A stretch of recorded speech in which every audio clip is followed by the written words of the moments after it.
Hello and welcome to Final Fantasy XIV. It has been a while. It has been a while. I think it's been 3 weeks since I've actually been able to play this game. So let me see here. Turn the UI back on. We left off on this main story quest right here when Yurgi met for the fraternity. So let's continue with that and get right into it. Sure, there we go. I was trying to wait for the stream quality to hit excellent. Seems like that's the best notification thing for that. All right, so when Yurgi met the fraternity. Alright, so I guess let's just go into this. The Admiral has informed me that the arrangement I have in my keeping a letter of introduction for Lady Yurgi. To the south stands a gate leading to a pier for a small fishing vessel. Look for an inconspicuous Hiren man there and present the letter to him. He serves as a gatekeeper of sorts. Now, before you go, I'm obliged to remind you that the members of the fraternity to which you would be introduced abide in the shadows of Lumsian society. They value their independence more highly than pirates, and they are united by a bond stronger than mithril. To wit, they are invariably wary of new faces. Though it be penned by the Admiral herself, mere words on parchment will get you only so far into their confidence. You must work for every ounce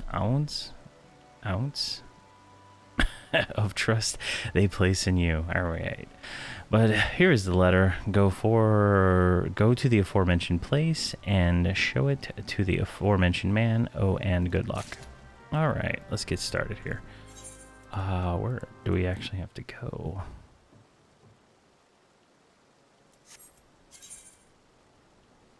Alright, let's go that way. Does not look like there's any of the little blue orb things to teleport us around. So yeah, it's been a while. I have most of my water back now. There was a pipe that was going off my main water line to my master bedroom's bathroom. That's the only one that is missing water at the moment, so not too bad. I've been trying to get a plumber to come fix it, but there's other people without water still, so it's gonna take a while, and I totally understand. All right, here's the inconspicuous man. Yeah, Dress, thanks. Yeah, otherwise we're fine. The power was going on and off so much that I wasn't able to really do anything. We have a well on my property, and I was able to get a little bit of water out of that, but the water wasn't running to the house because it was like 12 broken pipes outside. They all split, water gushing everywhere. It was a real nightmare. So we were able to get like a little bit of drinking water out of the well, but other than that, it was like 2 weeks of hell. And we're gonna try to get all that fixed. Got business with me, venturer. All right, let's hand him the letter.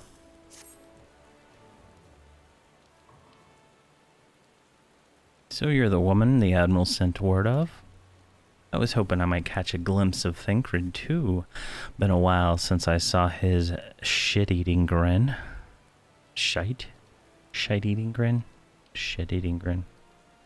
But with all the doe-eyed wenches about, I expect he's got his hands full.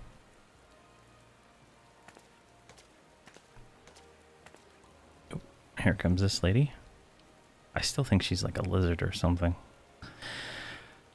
And you must be from the Far East. You must be the Far Easterner. What Merbeb says wants to train with us. Welcome to Limsa, my lady. Oh wow. Hey, what's up, White Tech Gaming? I'm Yurgi of Doma. 'Tis an honor to make your acquaintance. Yeah, it's been what am I think I've made I think 60 30-minute episodes so far of this for YouTube. Yeah, it's quite a quite a bit. I must confess, when I first learned of your organization, I had certain preconceptions as the nature of your membership. It would seem I was mistaken. Oh yeah, long road. You were not the first person to say that, lass. Limsa's a city of pirates, to be sure, and pirates don't give two farts about keeping a spotless reputation. They hardly need a secret society to do their dirty work. Might be as my people and I keep in the shadows, but we've got nothing to be ashamed of. It is simply better business for what that we remain unseen. And so you have developed the fighting techniques suited for this purpose, I see. You know that the practitioners of my art, too, are denizens of the shadow. 'Tis in the stealth that lies our strength. There is much we might learn from one another, I think. Then what in the seven hells are we waiting for? If you'd come with us, Yugger of what's it? What? We can get acquainted in a more private surrounds. That didn't come out right, did it?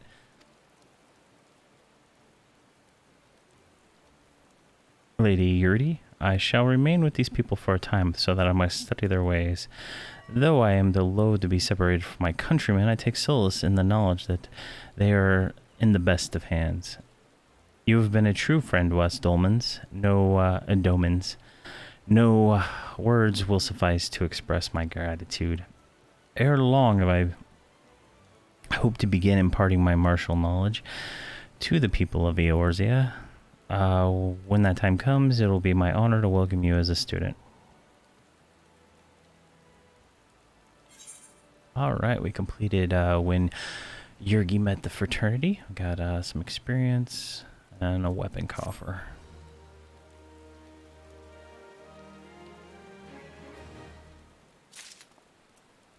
Alright, I guess we're ready for the next one. What is this one called? Through the Maelstrom. Alright, Yurgi is the heir of a woman bursting with gratitude.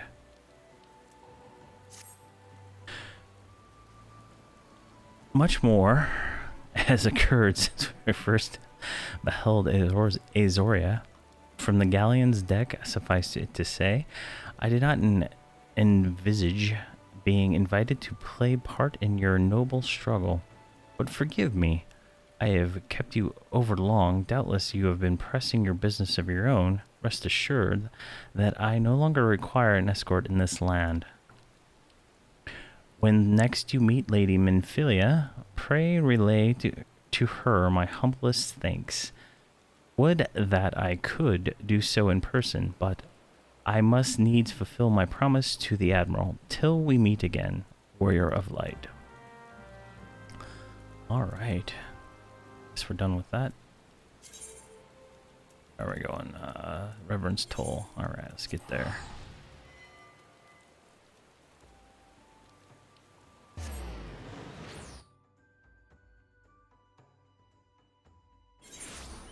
Alright, that's good. Okay, we are right around here. I believe this is the... Yeah. Rising Stones. Totally forgot. Forgot all about this. There we go. We need to go to the Solaire. Yeah, in here.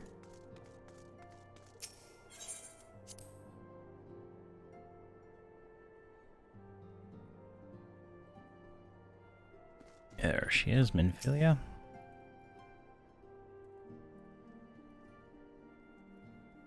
I have been reflecting upon the events which took place during our visit to Vilbrand. I swear, it's so random that they actually talk or not. If you have a moment, I would share my conclusions with you. Please, bear with me. When the Sahagin Elder summoned Leviathan, he employed the power we have come to know as the Echo. Though I cannot well explain the how of it, it would seem he became immortal in so doing. When the Admiral subsequently slew him, his spirit emerged from his lifeless flesh, a consciousness shorn of physical form.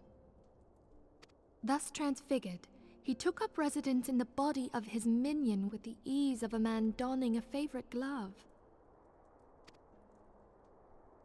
Long have I known that the Echo allows one to pass through the walls of a man's soul. But never did I imagine that it could free us from our own flesh, nor less that our souls could then occupy the next corporeal vessel to take our fancy. It was of this that Elidibus spoke, an existence which knows neither cessation nor oblivion. And yet, though the Sahagin had mastered his gift and thereby become immortal, he was by no means invulnerable. As we both bore witness, he was ultimately absorbed into Leviathan.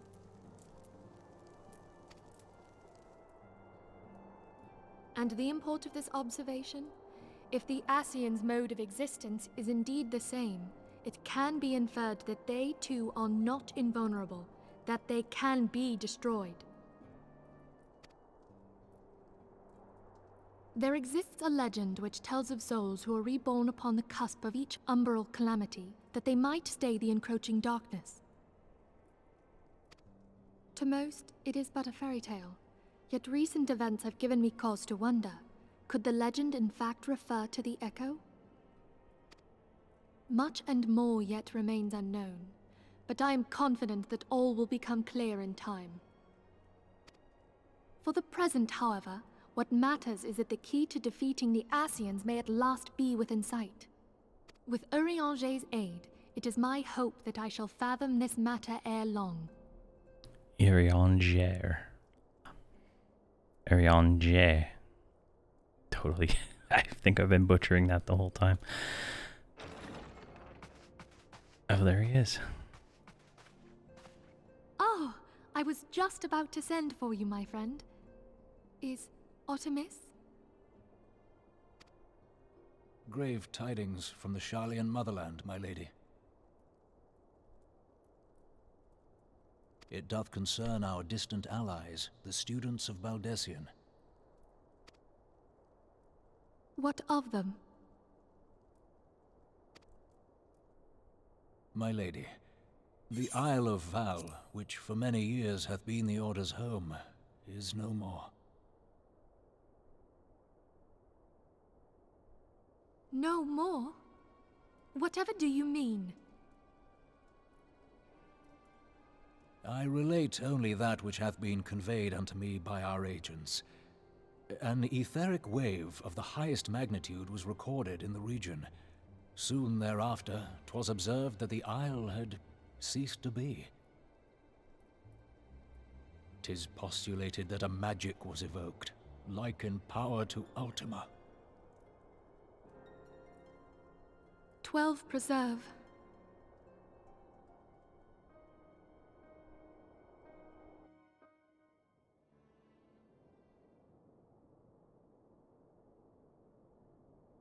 If there are no other matters, I move that today's meeting be adjourned.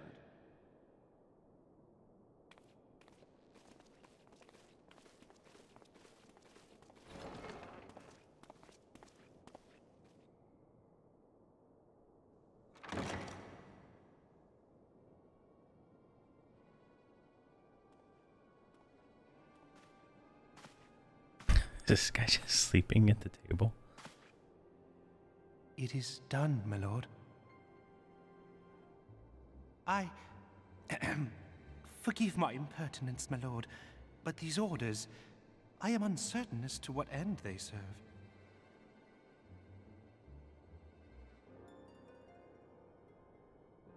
Revolution. What is going on? What is going on? All right, we completed Through the Maelstrom. Looks like we get to pick an earring. It's this one. That's dexterity, that's strength and crit.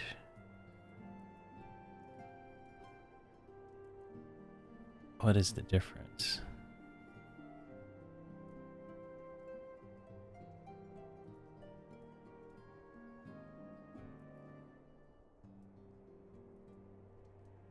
They're the same thing, I don't know.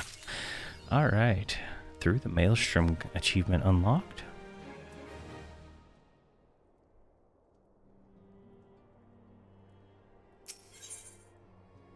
The Great Divide. Minfilia's thoughts keep returning to the fate of the students of Baldusian. Alright, we get to pick another earring and some experience. Yeah, I'm not sure on the voice actors. It's my first time. Stop.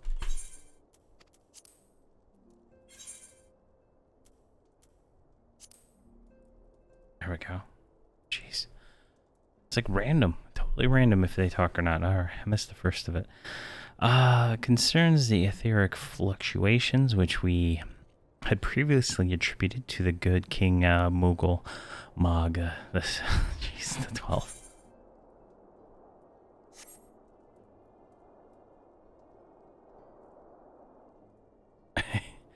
I'm hoping to get to the end of the main quest line before the expansion comes out. Just to start another one. That the king is no more is a blessing for which we have you to thank.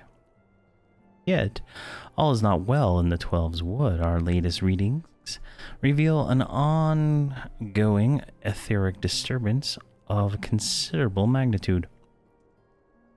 They may have even suggest the presence of a primal. Needless to say, the mere possibility warrants an immediate investigation, and I would have you...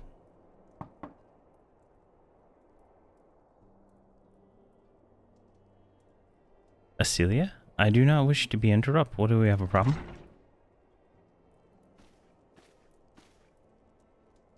What manner of problem? A band of refugees hailing from Uldal this time. They are to come to Reverend Toll seeking asylum. It would seem they expect us to afford them the same treatment we gave the Domans. At present, they are in the 7th heaven, waiting a formal response. I see.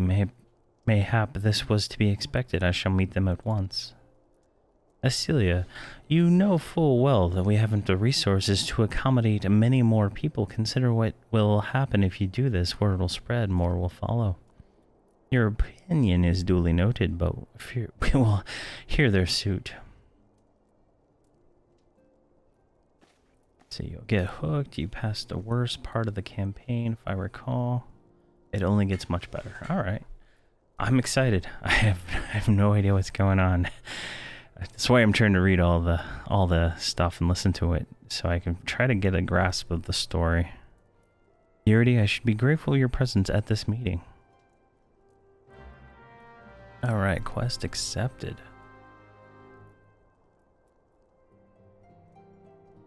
Speak with the refugees. Alright, let's go find them.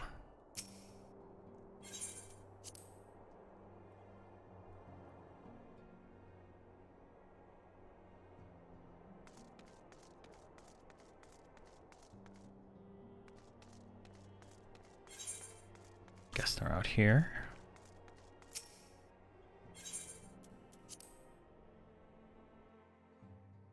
The Great Divide. I think I did a daily quest there on on Nomergard the other day to try to get a what you call it,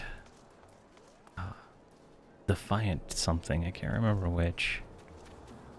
Where are these guys? Really? Are they really in there? Yeah, they are. Oh, there he is. draggled, tailed. All right, well.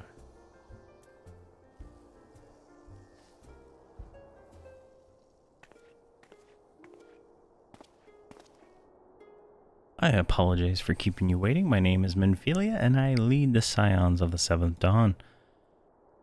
12 be praised, it is you. We are ready and willing to work, the same as the Domans. Oh god, why am I doing an accent? Just give us the task and we'll see it done. Pray calm yourselves. I appreciate your enthusiasm, but I know not of your situation. Beg your pardon, Ascendant. I ain't so good with words. We've been living off the scraps of Yuledal for years, trying to piece together a life to replace the one what got took. They say there's work here, but not for an honest man. Not as it wouldn't sully his soul sooner than his palms any road. The flames do what they can for us, of course, but it ain't near enough.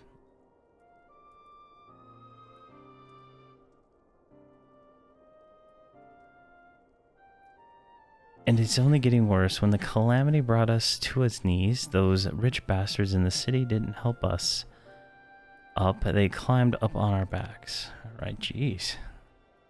I don't pretend to be clever, but I can see what's coming. I knew we had to run, but the only question was where. And then it came to me, Reverend's toll. I mean, look at them foreigners in. You took them foreigners in, didn't you? Sure, you do the same for us. That sounds like a hard nope. I fear the situation is rather more complicated. While it is true that we accepted the Doman's petition for aid, that decision was product of extraordinary circumstances. I sympathize deeply with your plight, but pray understand that we are not possible. It is not possible for an organization of our means to aid all who have been affected by the calamity. And so it is with great regret I must deny your request. Oh, he's upset. He's gonna become a bad guy now. But we've nowhere else to go. You're turning your backs on us. If I might have a word, is something amiss? Ill tidings from Uldar, milady. Avanad has been wounded. How? What? Is this serious? I cannot say for certain, but fear it might be according to the flames. The refugees started a riot. They went wild, apparently lashing out at any and every one. Oh, that can't be right. Why would they? They must have been provoked. The demonstrations were meant to be peaceful. 7 hells, now the blades have the excuse to round us up and kill anyone who tries to resist. And Descendant, please, if you won't help us build a new life, at least help us get the ones we got. My lady, we are not ones to stand idly by and watch innocents suffer. However, until we know more of the circumstance surrounding this riot, I am not certain what aid I can provide. If the authorities are determined that the refugees attacked without provocation, then those responsible will have to answer for those actions. How can you be so blind? Find Afanad quickly. If he is in danger or worse, I would have you none other by his side. Thank you. Pray do not concern yourself with the matter we were discussing earlier. Yada and Papalamo will see to it. Afanad is being treated at the Hourglass. Hurry. Alright, so let's pop outside. Get to witness the building of Oro Donuts.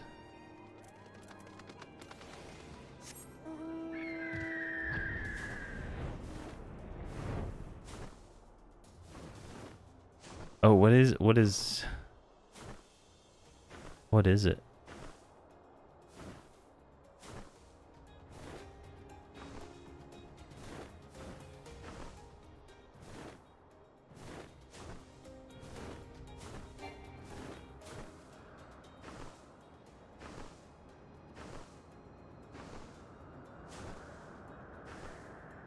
Oh, is it this area? Was it not as big before? Oh, okay.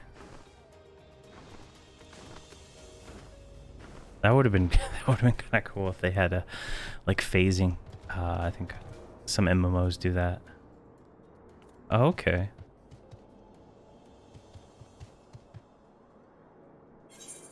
All right. Let's go here. Guess we gotta go to that one.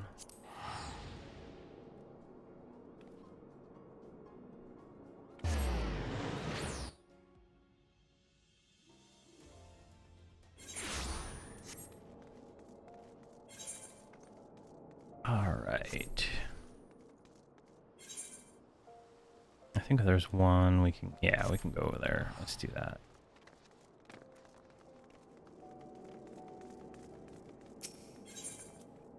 Ethernet Adventurers Guild.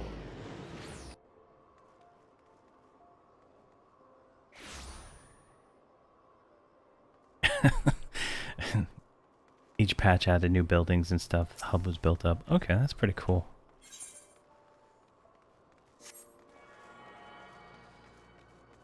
That would have been some pretty neat phasing if they would have did that.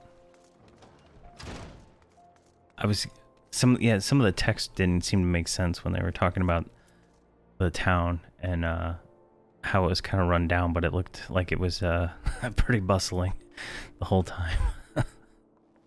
All right, we found Alphanad.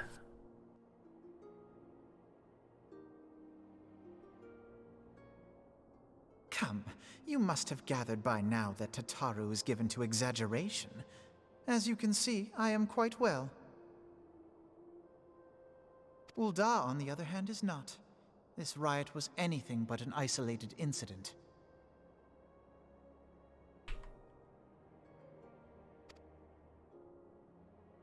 There is a restlessness in the air. Tensions long simmering are at last threatening to boil over.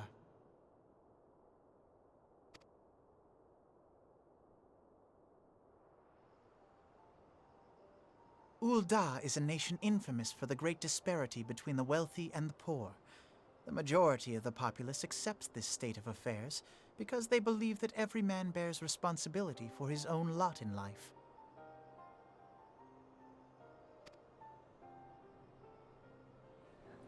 To an Ul'dan, money is the foremost, and some would say the only measure of a man's worth. Small wonder that the wealthiest wield the greatest influence.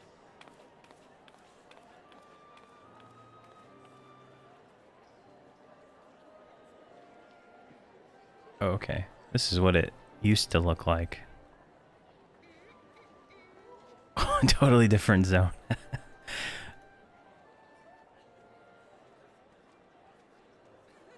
Crazy. And that's what it looks now. Okay.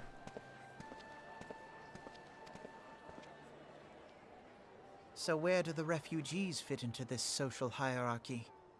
What place is there for those who fled Alamigo and the destruction of the Calamity?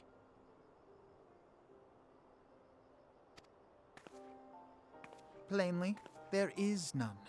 They have no wealth, no power, and no worth. To the Ul'dan way of thinking, they may as well not exist.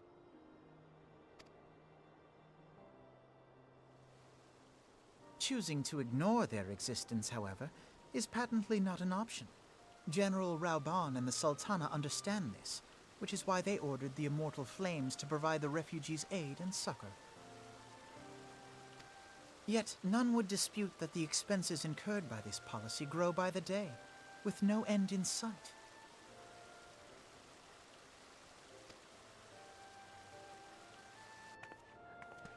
This has prompted more and more Ul'dans to question their obligation to aid these worthless wanderers. While more and more refugees have come to resent their treatment at the hands of the sneering citizenry.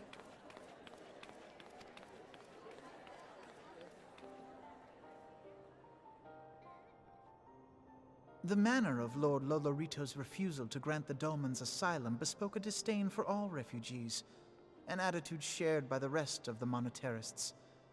and you may be sure they make no effort to conceal their opinions.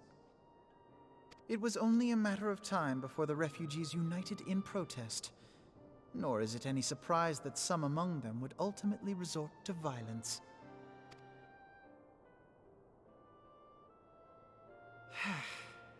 That the Immortal Flames should choose this of all occasions to engage in joint training exercises with the other Grand Companies. By the time they return, the situation may well have deteriorated beyond mending.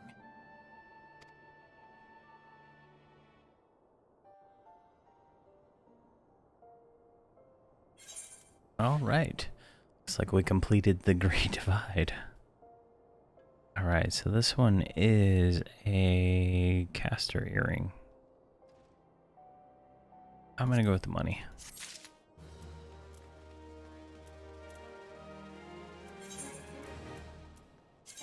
Make sure we don't have any upgrades, and we don't. All right, desperate times. Alphanod wishes to investigate the circumstances surrounding the riot. As I told you before, it was all but inevitable that the incident of this kind would eventually occur, given the rising tensions with the Sultanate. Nevertheless, I have reason to believe that this particular riot may not have begun spontaneously. Have I piqued your curiosity? Good. Then you will accompany me to the Hall of Flames. I would hear what General Raub has to say upon the matter.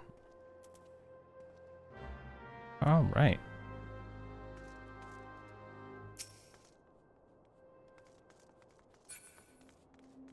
Let's head this way.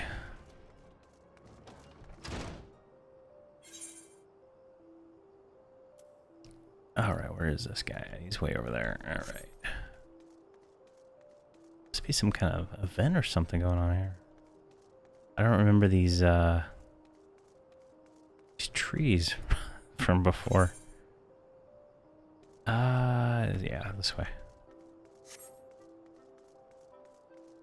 Definitely different. Yeah, I don't remember any of these I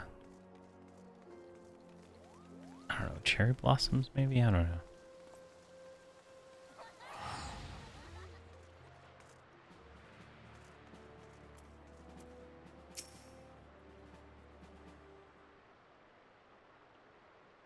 Now is not a good time, Private Tinky. My hands are full dealing with the refugees. Precisely the matter we wish to discuss, General. Alphanod, back on your feet already? You may credit my swift recovery to your surrogans? My memories of the riot are still somewhat muddled. I trust you managed to regain control of the situation. Not entirely. We secured the city soon enough, but not before the unrest had spread to the surrounding territories. Pockets of resistance remain throughout Athanalan. We have sent what forces we can spare to root out the last of the belligerents, but progress is slow and they're damningly elusive. I can well imagine, given that the majority of the refugees live outside of the walls, it stands to reason that they would know the lay of the land. What I do not understand is how they came so well prepared. Before my little accident, I observed several of the refugees were armed, and not with butcher knives or pitchforks, but with martial weaponry. I need hardly add such equipment is costly. None can deny the tensions between the Uldanian citizenry and the refugee population has increased since the dolmens were turned away, but that motivates a starving man to purchase arms in lieu of food? I think not. And what of those who have not even a single gil to spend? Who could not survive without the aid provided by the immortal flames? Surely they would sooner sell a weapon than bring it to bear against their benefactors. Come to the point. Very well. My point, General, is that the powder keg of discontent was not set alight by chance. These events were deliberately set in motion, and now order must be restored. That is my first duty. Until that is done, the investigation can wait. I do not have any time to discuss this. My scouts will return anon.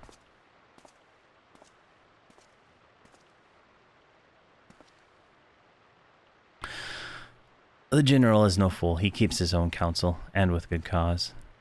Were he to claim without necessary proof that these riots were instigated by an outside force, the Montarists would accuse him of attempting to shirk responsibility. After all, he and the Sultana have been the most outspoken proponents of refugee aid. Regardless, they will face harsh criticism in the days ahead. Our allies may stumble upon the truth in time, but I have far more faith in your abilities, Yurdi. Therefore, I propose we conduct our own investigation, independent of the authorities. To that end, I would have to make inquiries into the settlements suspected of harboring the belligerents. Commander Swift will know which they are. He may balk at the request of such information, but I have no doubt that you can persuade him with your silver tongue. I, meanwhile, shall seek answers in my own way, after which we can regroup and share our findings. Well then, shall we?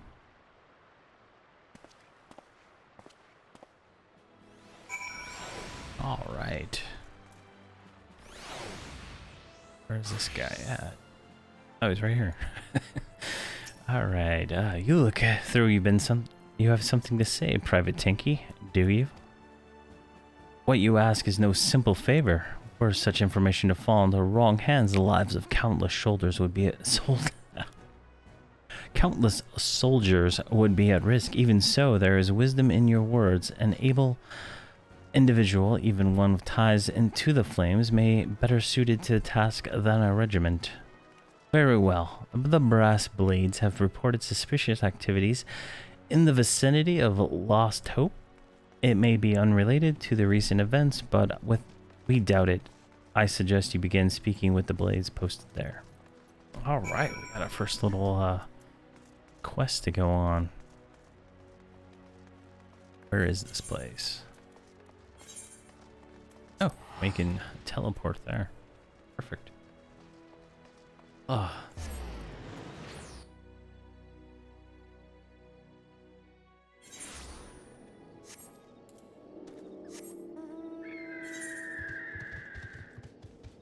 Let's go up this way. There we go.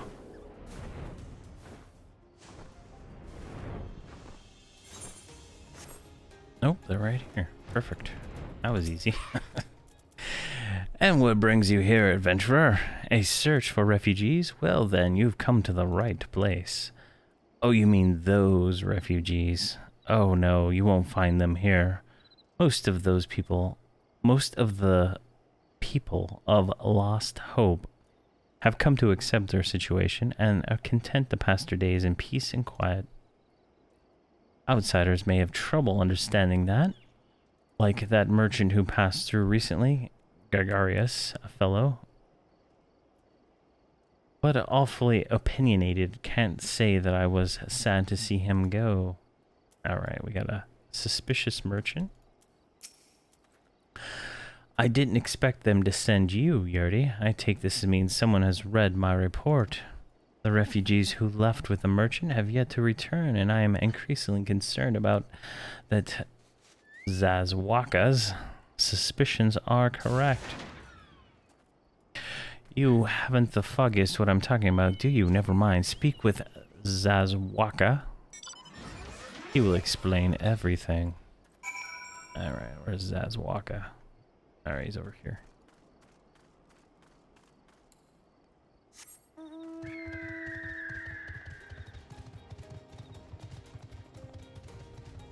Oh, he's one of the little people. Alright.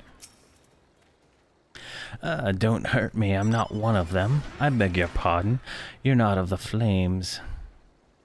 But you were with the flames, I see. But, wait. I beg your pardon. You're of the flames, but you're not with the flames. See. If Leofric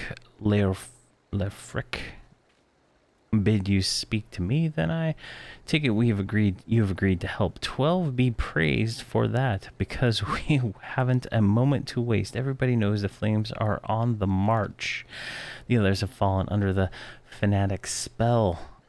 But not I. Promises of revolution and retribution, of holding the ruling class accountable for taking that which is owed.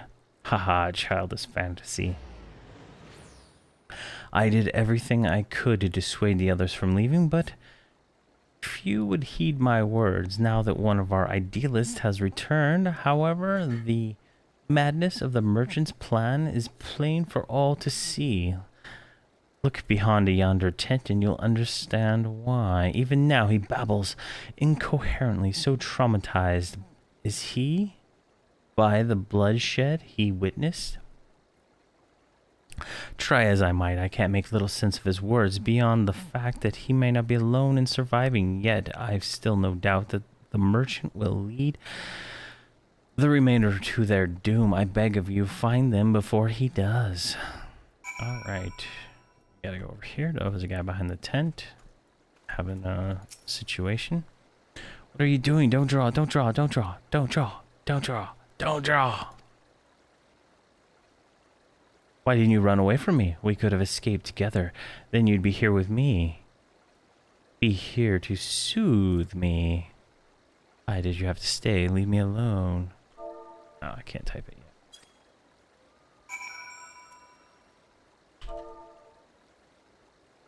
Soothe. Oh, there's level 10 mobs over here. I didn't even notice those. Who are you? What do you want? It is true. I followed the merchant, and may the gods strike me down for my folly. What they will not give you, you must take, he said. When we asked how, he revealed a cache of weapons he had brought and implored us to seize control of our fates. I thought about running then and there, but the others were so excited he split us up into 2 groups and sent us off on our own. But when the flames found us, we didn't know what to do. Our leaders tried to parley with theirs, but then they started arguing and then fighting, and then everyone was fighting, and then the flames were shouting to give no quarter, and, oh gods, the other group, they're still out there. If we don't stop them, they'll be massacred like mine was. All right, that's a grim story, and we've completed the Desperate Times. Pick up a nice ring here, I think, maybe. All right, shock and awe. I'm guessing these quests were written like in 2011 or so, maybe 2001. I don't know. All right, shock and awe. Terrified refugee. What do you have? His brethren? Kinda, yeah. They seem very parallel to some political stuff. Shock and awe.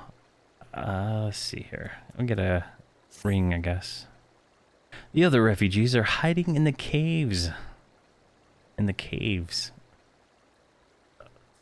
South of Lost Hope, but to approach them it would be fruitless. They would sooner call us agents of the Sultanate, and try to kill us than listen to reason. Why the twins might even deign to do the deed themselves.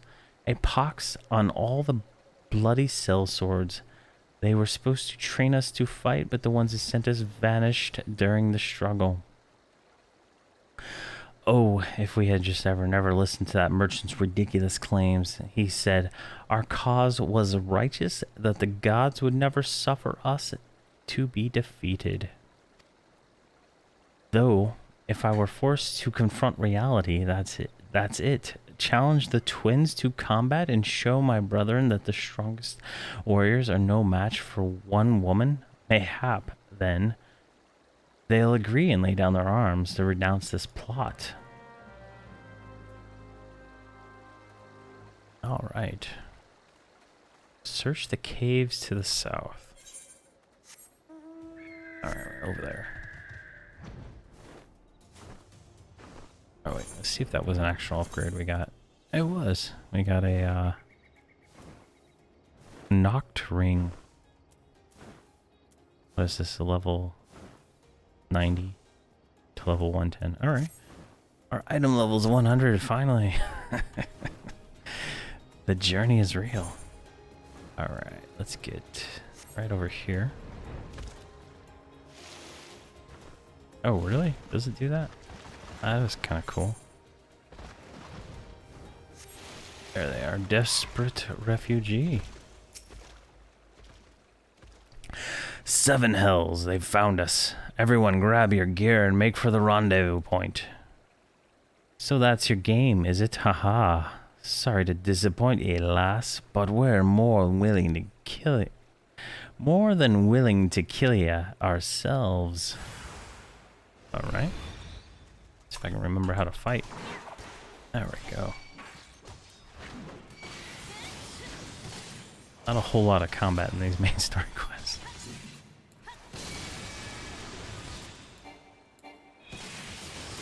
There we go. One's dead.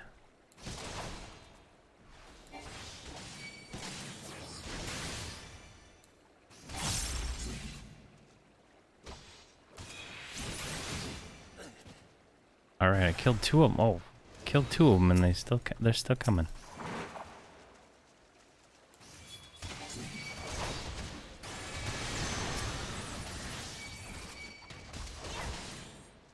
Let's just do AoE attacks.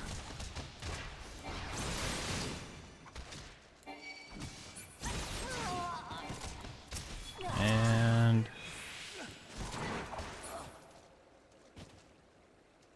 oh, we got a 3rd wave. Oh, a challenger. It's been so long. Saber rattling swordsman. There we go. Got him. Hopefully these are the last 2. I don't have my my bird out.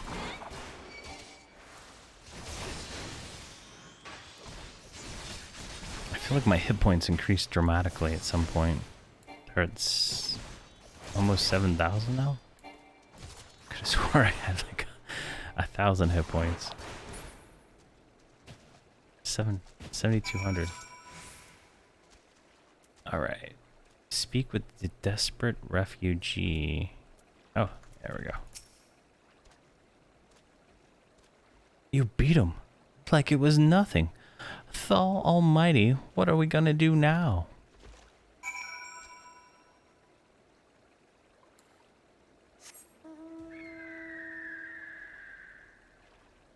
All right. All right, we gotta go back. Okay. It says speak with the terrified refugee. But, I guess he's over here. I think eye level at your content was maybe low 90.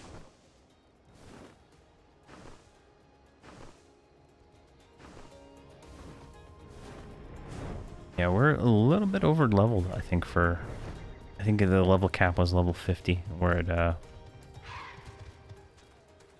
at 52 now. Alright, you returned. Did you find my brethren? What of the twins? What happened?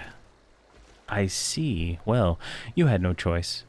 Better than that a handful of them take a beating from you than the lot get butchered by the flames. Tell me, what did the merchant have to say when it was over? Huh? But where else would he be unless he went to Stone's Throw to recruit others? Alright, this is a caster ring. And we'll take the money.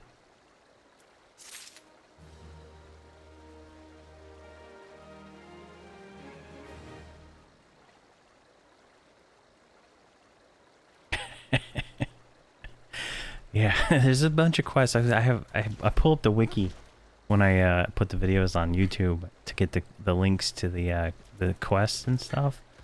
And it's just like page after page after page of quests. Let's see here. Reap the whirlwind. Alright. Reap the whirlwind. Terrifying refugee. The terrified refugee would have you find the shady figure who's trying to stir dissonance. Alright, let's take this quest. The merchant wished to be approached by the refugees in stone's throw, but was waiting until the flames withdrew their forces from the vicinity. Now that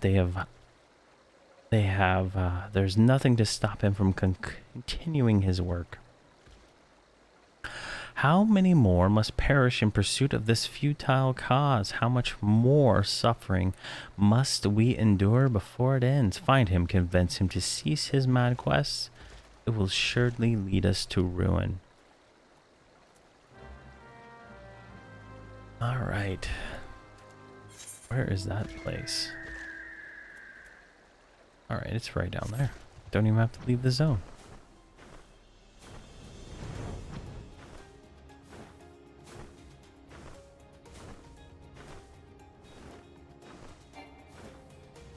I cannot fly any higher. It's unfortunate.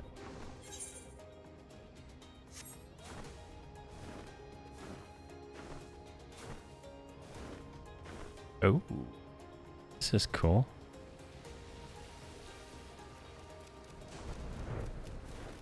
Oh, that's a fate. Oh, we're in the wrong spot over here. There he is. Come on. Dismount. L.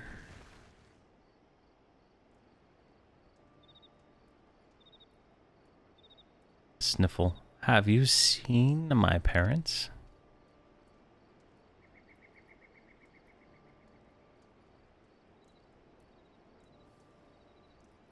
They told me to stay here with the others, Sniffle. They said they'd be back soon, but it's been days. They left with a man from Uldan. The man said they were going to change everything, make it so we could live inside the walls with everyone else. I liked it when he said that. I didn't like it when he talked about making the rich people pay. Everyone looked so angry, I got scared. Miss, I say, what are you looking for someone? See. I'm looking for a merchant.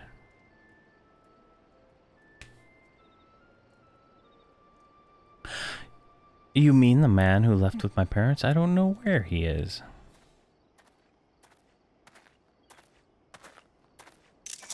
Oh, I'm pushing the wrong button to take screenshots. Oh, wait, look there. I think that's him. Well, now, which of these gullible fools will be my next victim?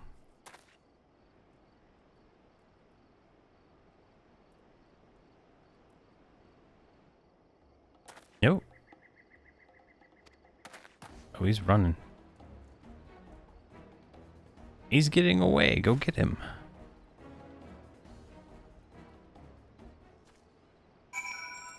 Alright, let's go get this guy.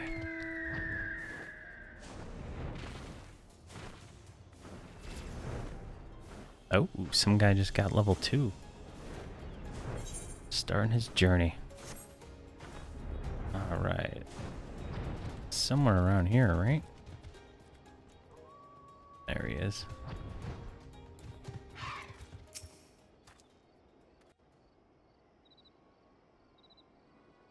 Oh, he's not even like trying to hide.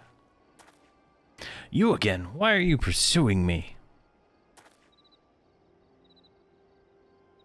Sedition, treason, revolution. That's preposterous. Who has filled your head with these lies, refugees? The self-same refugees who terrorize the streets of Uldan? You have no evidence to prove your accusations. None. I will not accompany you to the Hall of Flames. You have no right to detain me. for sakes of argument, let's say I did do the things you claim. Surely you don't think I give corn's arse about politics. It was business only. Business.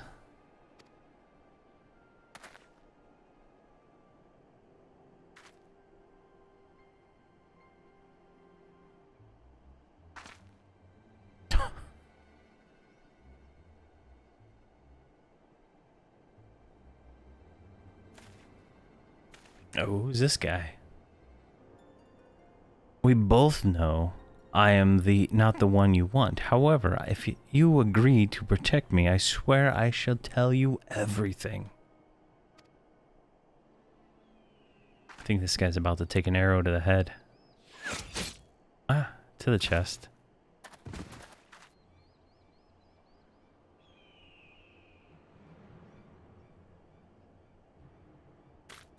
What is all this commotion? 7 hells. Tell the others to spread out and search the area. The killer may still be close.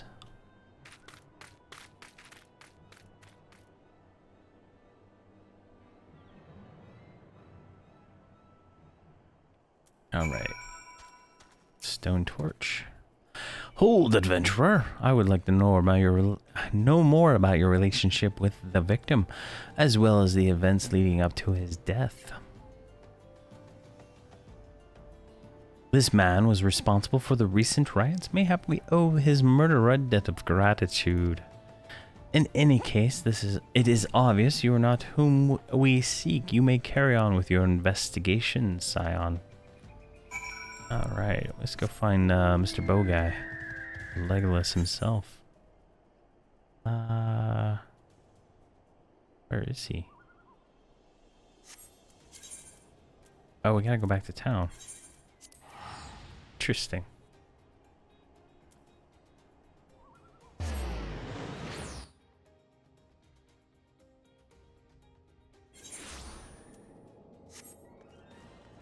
Alrighty, let's sprint it. Get a little speed on this.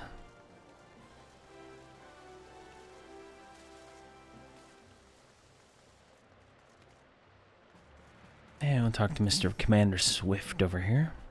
What news, Private Tinky? Where is the merchant? Murdered. Damn it all to the 7 hell. He was simply not murdered, Private. He was silenced. Too many knew his face, and he was ready to divulge his secrets. Do not despair, though. We may be closer to identifying the true orchestrator of these riots than you realize. Alright, we completed Reap the Whirlwind. Oh, that looks like that might be an upgrade. That is a 110 level necklace. So we might be doing well for ourselves now. Let's check that out. Yes, it is. Oh, a 102. All right. Revolution. Swift has a message for you from General. The Flame General left word that you were to proceed to the fragrant chamber as soon as you returned.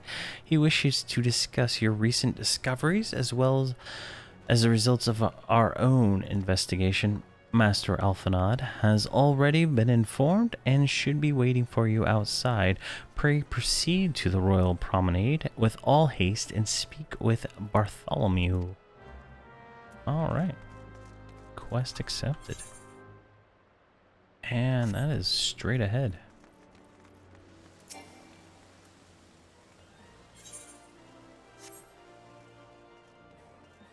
That is the Pugilist Guild. Where am I going here?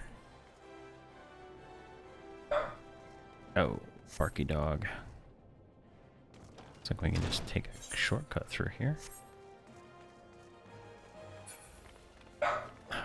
There, I'm gonna let my dogs outside. I'll be right back. All right, so let's get to this. Oh, can we not go through here? Son of a gun. Why can't I go through this door? All right, that's depressing. All right, let's get out of here.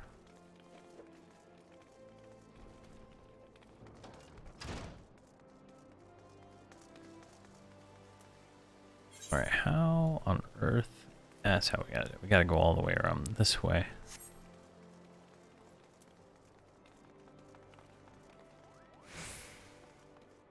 And then we go down this way.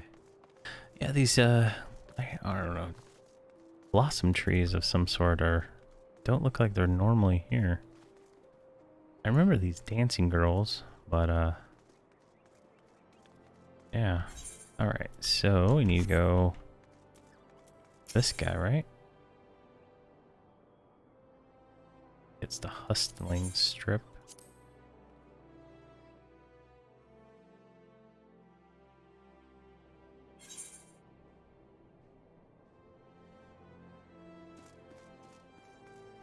Yeah, this is it. Oh, I could have just took the teleporter to the Royal Promenade. Ah, yeah, I remember now. That's Mr. Paladin guy right there.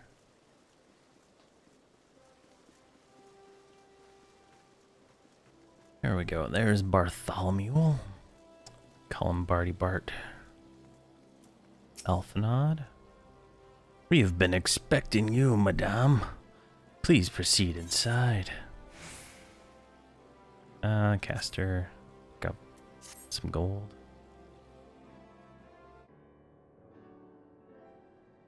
Commander Swift has kept us apprised of your recent activities.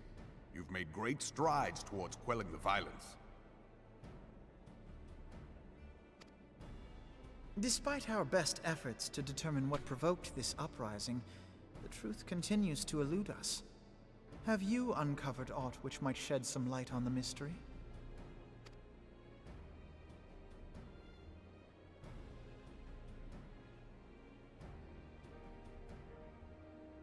This information does not leave this room.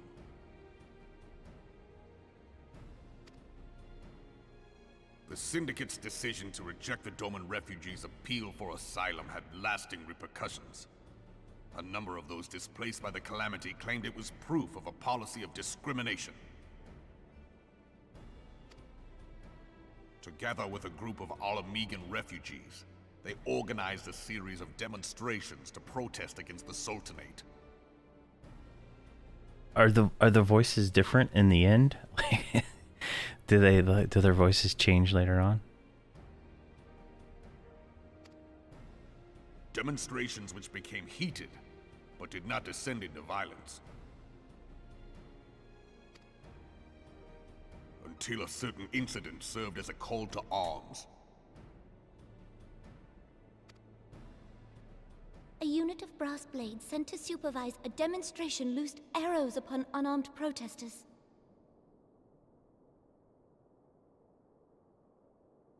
It was this atrocity which prompted the refugees to take up arms. I need not tell you what followed.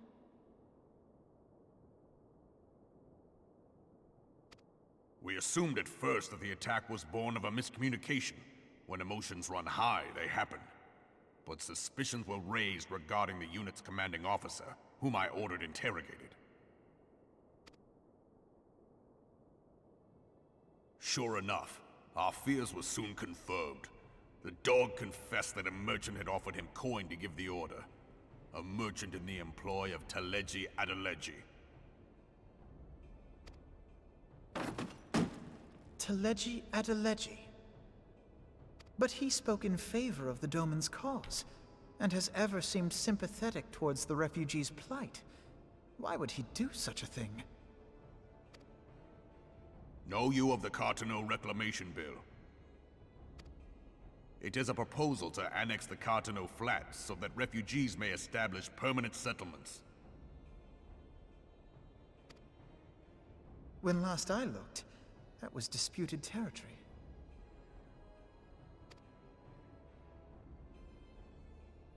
Aye. Some might even call it a battlefield.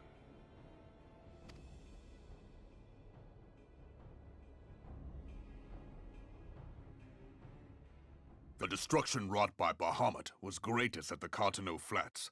That much is common knowledge.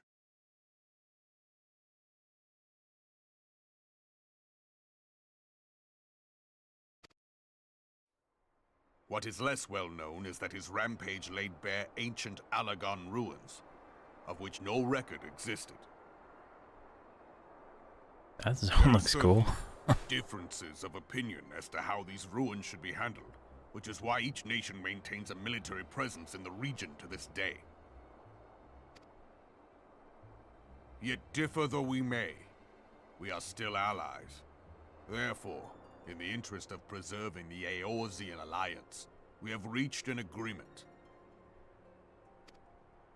Any conflict which may arise during the course of military exercises in the region shall have no bearing on relations between our nations. In full knowledge of this delicate state of affairs, Teleji Adeleji proposed the Cartano Reclamation Bill.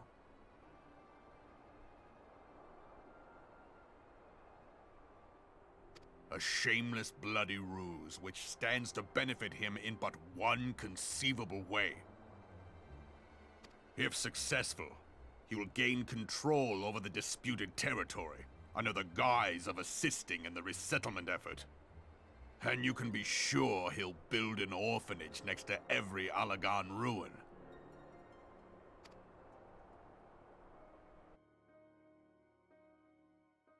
The man would threaten the unity of the Eorzean alliance and risk countless lives for personal gain.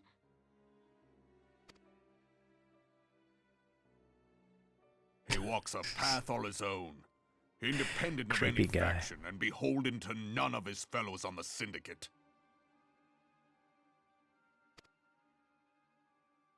By inciting the less fortunate to violence, he hopes to convince others that the Cartano Reclamation Bill is the only viable solution.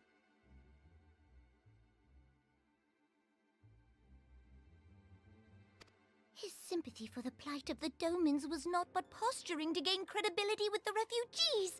Of that there can be no doubt.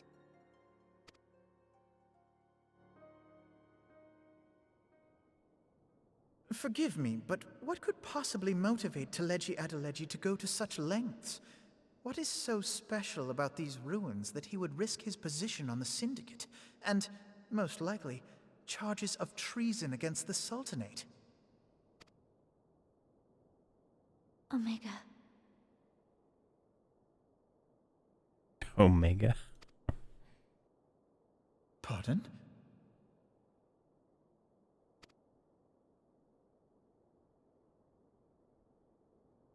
An Allagan monstrosity, not unlike the Ultima weapon. Mayhap larger, we know not. It has yet to be fully excavated. Yeah, she says Omega, and that's it. Allagan inscriptions indicate that it was created to fell Bahamut himself. If accurate, it might explain why Nail Van Darnus chose to bring the Red Moon down upon the Cartano Flats. Given the ends he went to ensure Eorzea's annihilation, destroying the one weapon which could stay the Elder Primal may well have seemed like good sense. When first I bore witness to the power of the Ultima weapon, I doubted the evidence of my senses. And now you tell me there is another such weapon. One which could contend with Bahamut. Bahamut! Aye, we were skeptical ourselves. Truth be told, until the Ultima weapon's existence came to light, we thought the inscription had been mistranslated.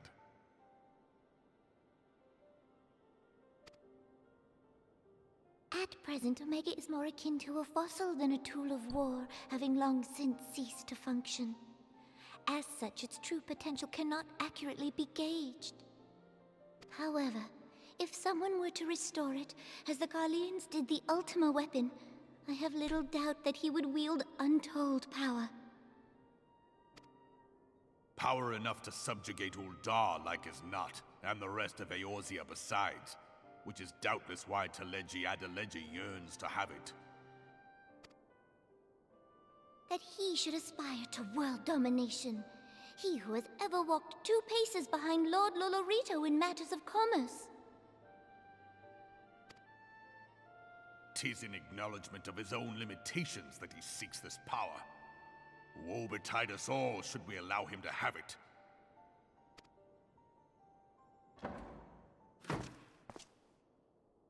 Pray waste no time chasing rats. Only a fool would believe that secrets can be kept in Uldar. It would seem the implications of the Sultanate's refugee problem are rather more far-reaching than we assumed.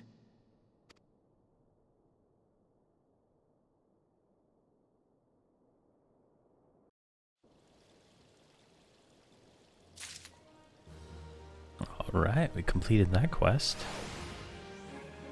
Got our 2 silver pieces. I guess we had selected the reward before the cutscene started. Alright.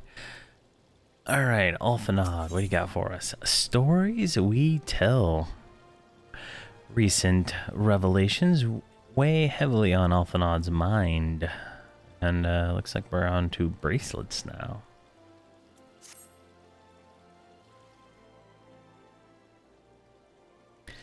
I should be glad to know the truth, and yet, though the thought of all of this chaos was the product of one man's lust for power sickens me. How long do you think they intend to hide the existence of Omega from the Scions? That they even felt the need to do so is most troubling. It would be in our best interest to learn more of the military activities in this disputed territories. You are, of course, the Scion best suited to this task, Private Tanky. Do take a moment, visit the Hall of Flames, and make your inquiries at the earliest available opportunity. Begone, whelp. This is no place for children.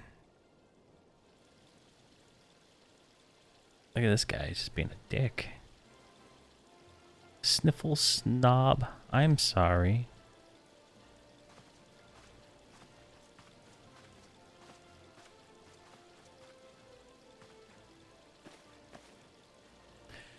I was looking for you, miss. You said you were looking for the man who left with my parents, You know this girl?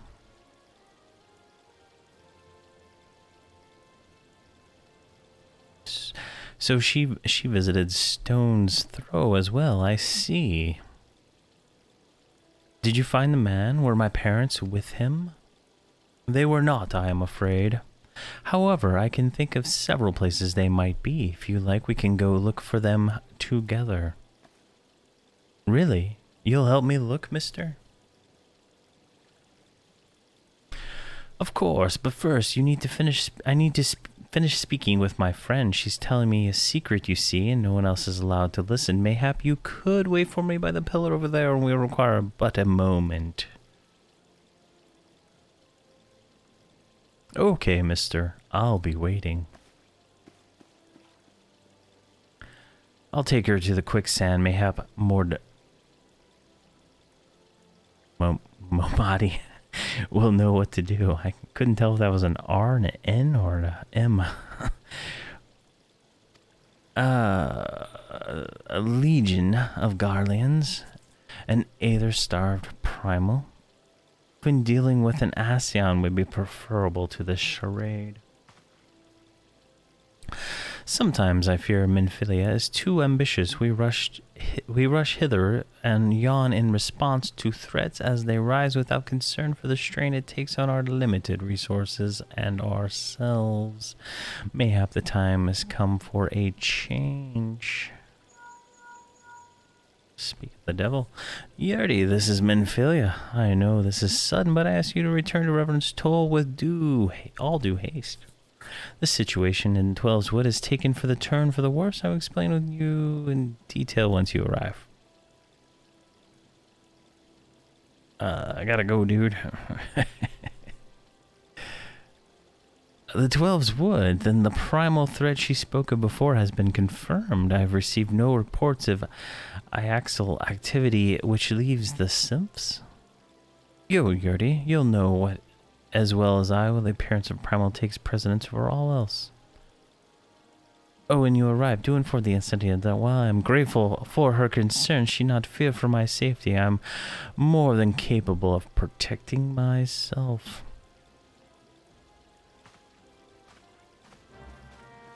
He's got a book. How's he gonna protect himself with a book?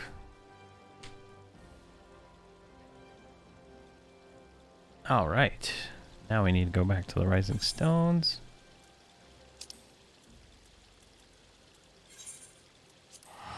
Which is a click teleport away.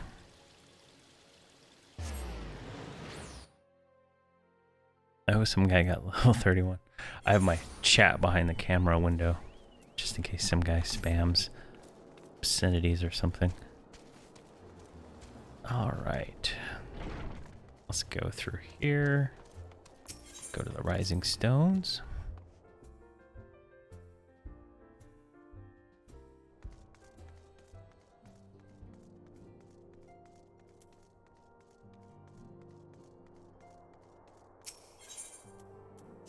Enter the Solar.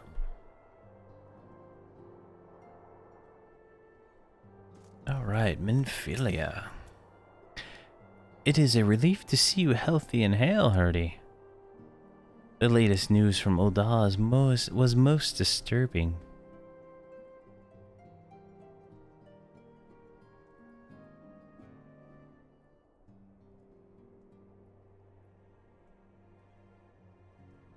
If you didn't catch my nickname, it's Mordana, but that's a hassle to type. So my FC and myself, we call it more donuts because it's more fun. Okay, that's hilarious. Clearly, the only injury Alphinaud suffered was to his ego. Doubtless it will heal ere long. The other Scions will need to be present for this meeting. If you're ready to begin, I will summon them now. Alright, we completed Stories We Tell. We're going to pick up this, I think that one? Oh, they're the same. Again, they're the same. I think there's supposed to be tenacity on this tanking one.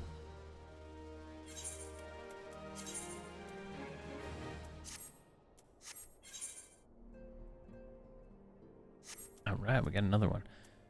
Alright, here we go. Lord of Levin. Minfilia wishes to discuss the latest threats to arise in the Black Shroud.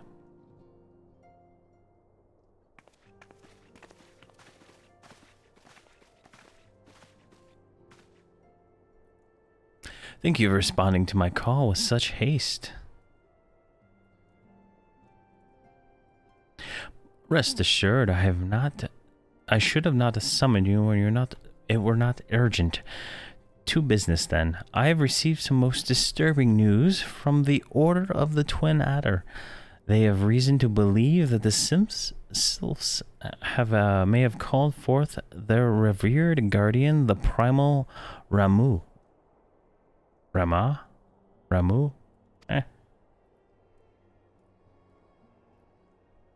I'm sorry, may have.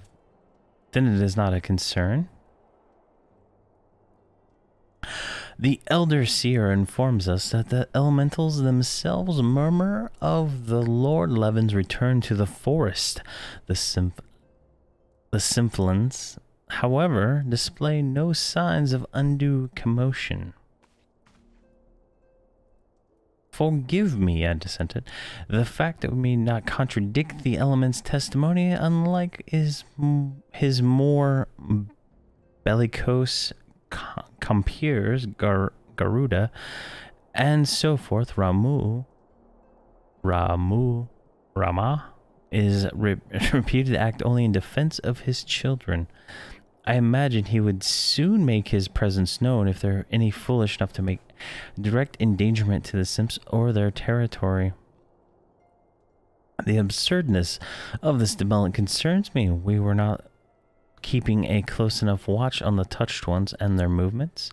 If preparations for a summoned ritual were indeed underway, they'll surely have not escaped your notice. Oh, it didn't. I was pretty sure it was going to happen, just not this soon. I beg your pardon? You foresaw this eventually, and you did not prevent it?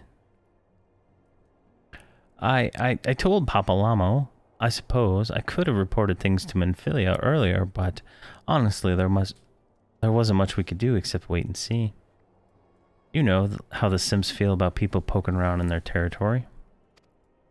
They already summoned Rama once right after the calamity, but that was because the Guardians came trampling through their forest. And so long as the castrum or Orleans stands, the Sims cannot be blamed for wishing to have their guardian deity on hand. In short, Yada and I are in agreement. The actions of the forest folk were inevitable and unavoidable. And I maintain that observation would have remained the best policy had it not been for the sudden influx of strangers into the Black Shroud that, alas, we did not foresee.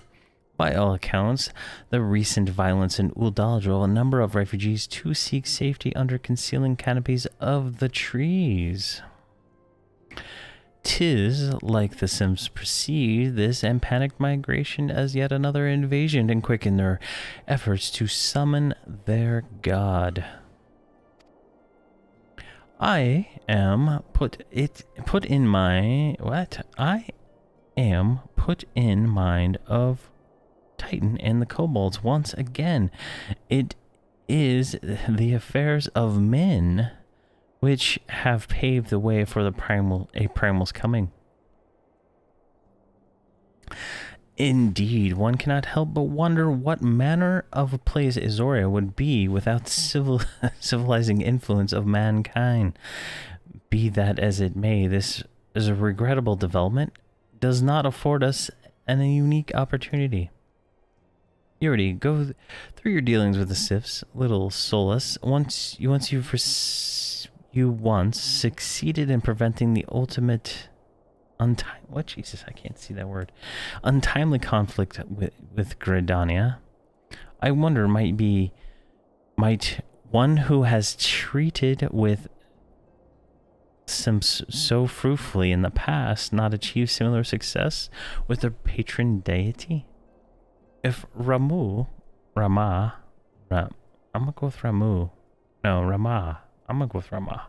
can be convinced of our intentions, it may be the first step to breaking the cycle of primal summoning. A fond hope, were such a thing possible, we would never have been at war with the beastmen since time immemorial. But maybe this time we can. Let us continue this discussion anon. We must needs first consult with the nation most affected by Ramua's presence. Okay, Ramu. Okay. The Great Beard Man. Okay. Ramu's presence. The Elder Seedseer has requested your personal involvement. Yuri, pray report to Commander Hello at the Adder's Nest as soon as you're able. Some of these names I can't do. Steel yourself for the worst, while I hope for peace, a peaceful resolution to this matter. Experience suggests that your meeting with Lord Levin will prove less than amicable. In such event, your fellow scions will, of course, lend whatever support you require. Alright, quest accepted.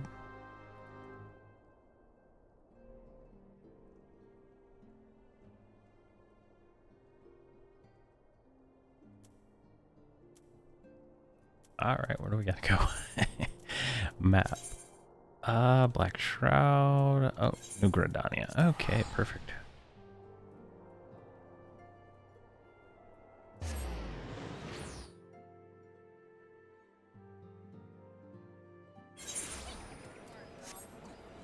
And it's right over here.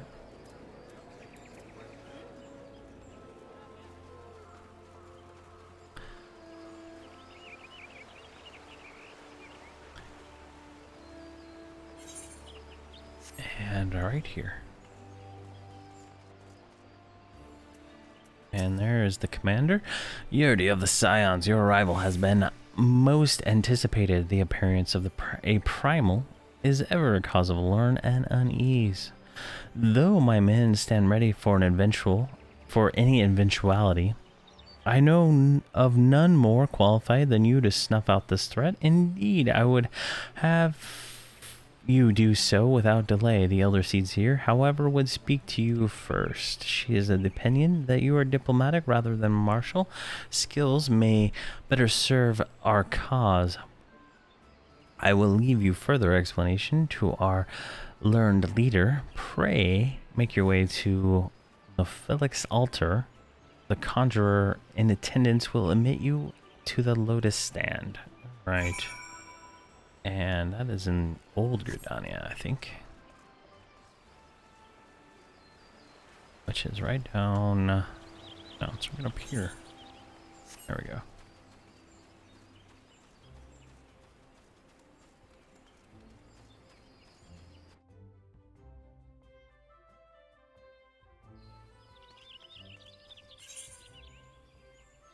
Alright. Where is it? Oh, it's down here at the Conjurer's Guild. So where are we? Oh, we're right there. That's perfect. Alright, Silent Conjurer. The other Scions have already arrived, Madame. May I show you in? Yeah, let's do this.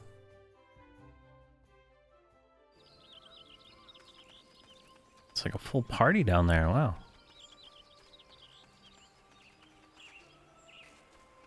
Why'd they all come? Alright, there we go. Can Isina. Scions of the Seventh Dawn, on behalf of the people of Gridania, I bid you welcome. Your presence is of great comfort to us all in these days of uncertainty. I summoned you here to share tidings of a most urgent nature. But a short while ago, the great elemental spoke, and his voice was clarion in its intensity. Ramu is returned unto the forest. Ramu. There we go. Scarce had his words ceased to echo in mine ears when we were visited by an emissary from Little Solace.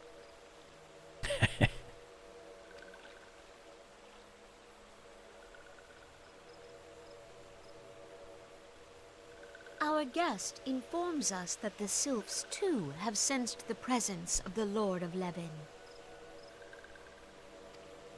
Though his exact whereabouts remain unknown, we may safely assume that the Primal was summoned within the heart of the Sylphlands. Unlike the other Primals you have encountered, Lord Ramu is no raging avatar of destruction. He is revered as much for his wisdom as his strength, serving as both arbiter and guardian to his children. Given that we and the Sylphs found a way to share the Twelveswood, it is my hope that this sagely immortal will be amenable to reason, and that conflict may be avoided.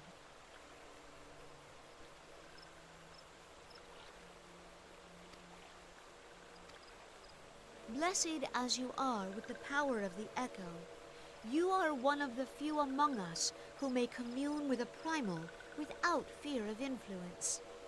I would ask, therefore, that you represent us in this most delicate of negotiations.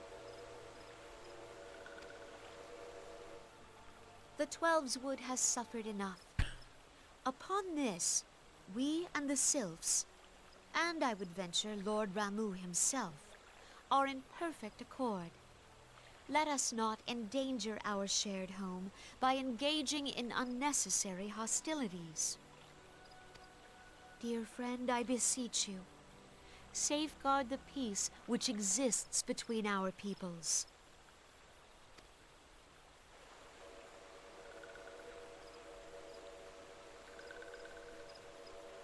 You have my thanks.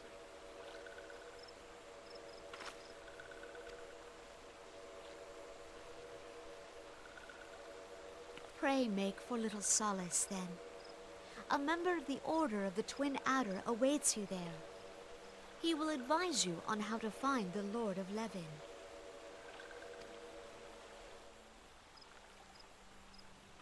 An ill wind blows through the forest.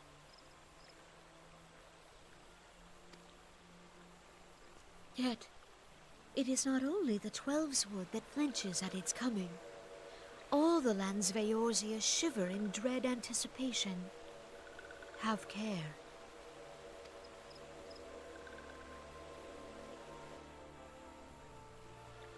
Yeah, this is my COVID beard. I think it's like a year old now. Alright, let's see here. Where do we gotta go? Lord of Levin to Little Solace. Alright, we can just teleport straight there.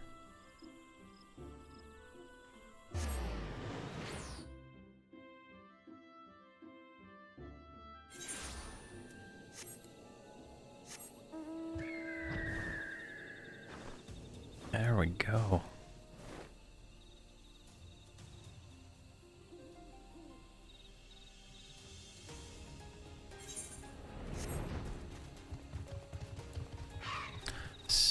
Serpent Lieutenant. Yurdi of the Scions, I was told to expect you. I understand you go to treat with... I don't know. I understand you go to treat with the primal Ramu himself, and an inevitable task, but one for which I have no doubt you are well suited. I have been told that your fellow Scions are conducting an investigation of the area as we speak, that we might ascertain the location of where Lord of Levin might be found. I would ask that you abide here until they return with their findings. Alright, we've completed Lord of Levin, and we are not going to take the bracelet. We're going to take the 1,000 gold.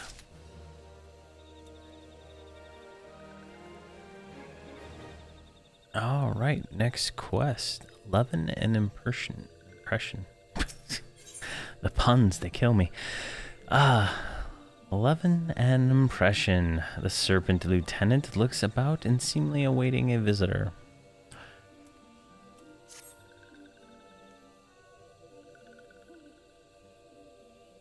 I was told that a messenger would be sent as soon as your fellow Scions finish their investigation. I do not imagine it will be much longer.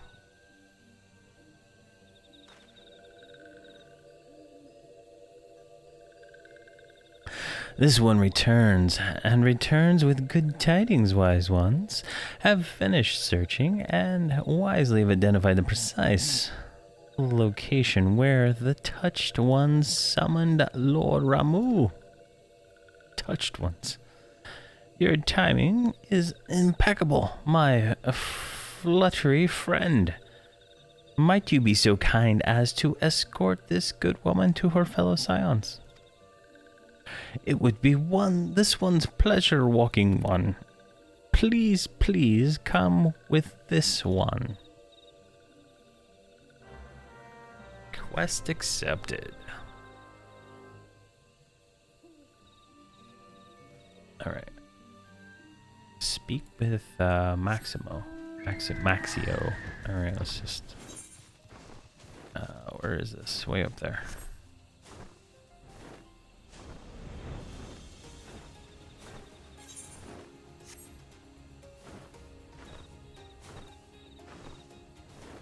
this level. Oh, there's level 40 stuff down here. I guess I didn't level through this area.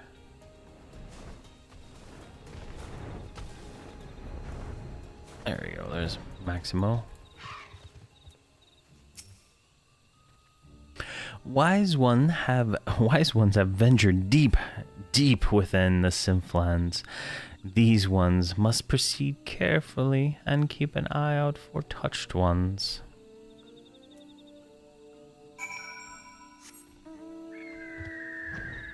Oh, okay, I get it. So we're like way over here.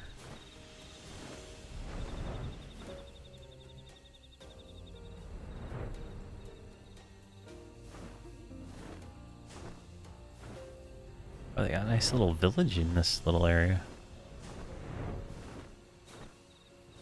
Oh, past them.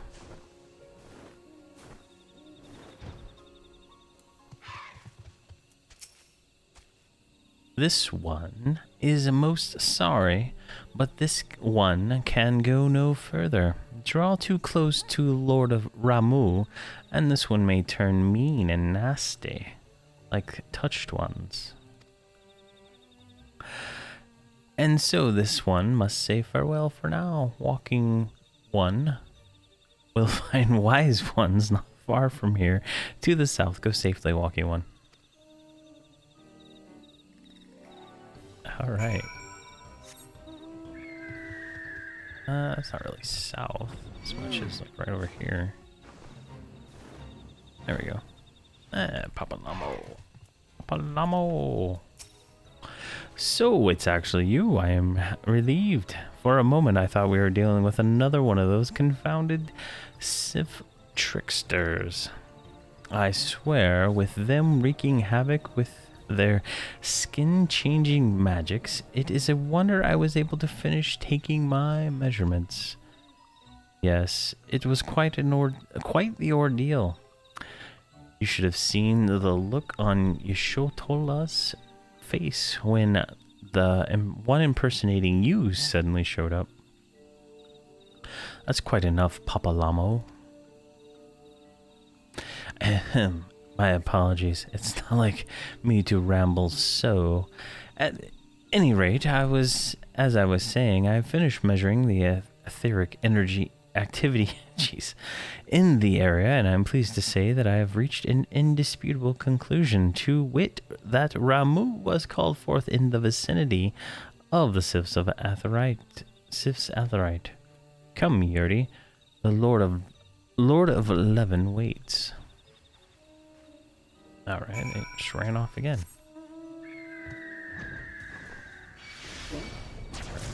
Getting attacked by a bunch of junk I don't want to fight. Where are they? Where'd they go? We're here. There we go. It's over here.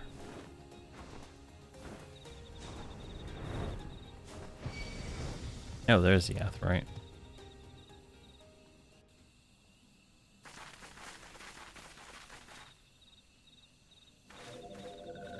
Where did Thangrid come from? Oh, she's got a leaf mask.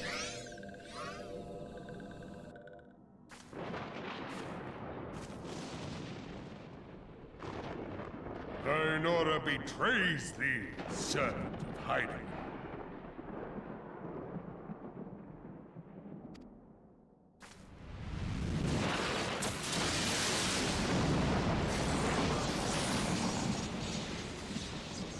Oh, this guy.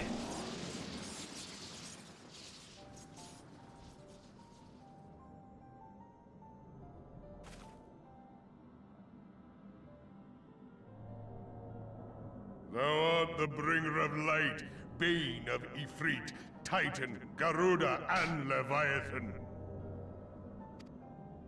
I am Ramu, guardian of the children of the forest. Thou tramplest upon sacred soil, bringer of light.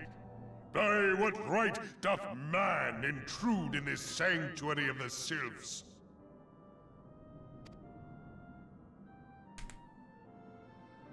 The Gridanians proffer peace? Their words are born of delusion, thine offer an insult.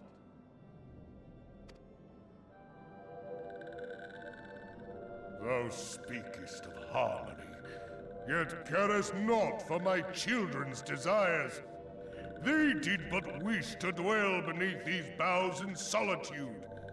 Yet even that was too much to ask of man.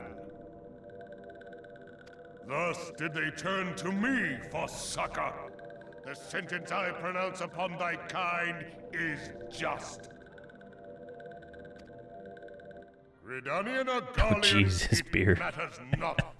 The good intent of one excuseth not the misdeeds of the other. Thy conflicts have brought naught but anguish and misery unto the forest. All blame doth lie with the darkness that resideth in the breast of man.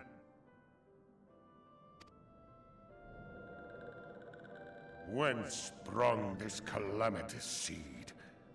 In the beginning no such duality existed. Were light and dark given form when man was born? It would explain much. Not least why strife and sorrow follow ever in thy wake. Thou canst not deny the urgings of thine own nature.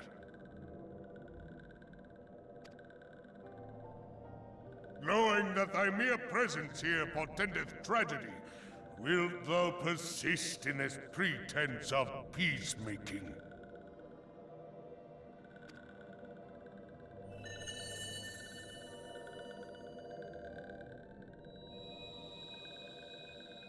Thou bearest the crystal which I bestowed upon my wayward charges, that they should entrust so precious a gift to thee. Thou standest apart from thy kin. Thou art the bringer of light, aye, but there is something more in thee. Very well. I shall consider thy proposal, shouldst thou survive my trial. If thou wouldst champion the cause of harmony, I must have proof that thou art fit to play the role. Wither mine ire, and prove to me thereby that thou hast strength enough to stay the darkness which threateneth to consume thee. Yet if thou shouldst be found wanting, know that all men shall perish in the storm of my judgment.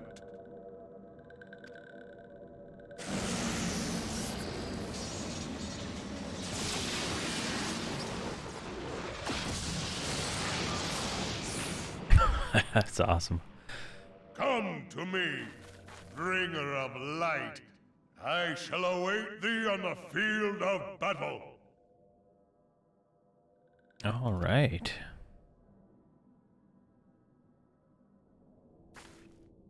Urianger, it is rare indeed to find you so far from a tome.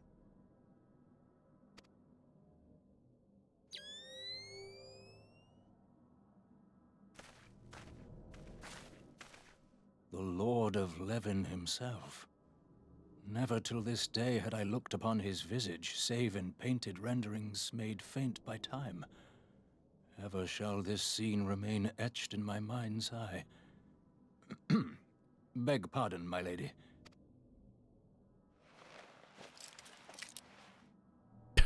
What? I must beg thine aid on a point of research. If thou art resolved to face Lord Ramuh, I would ask thy leave to observe the event.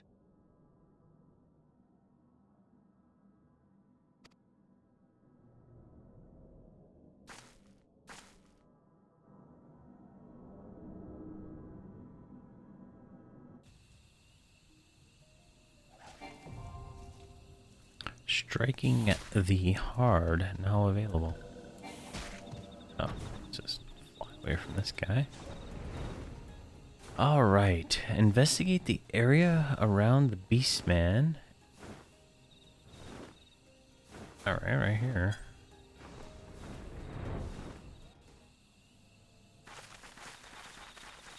Did we just do this? Yeah, we did.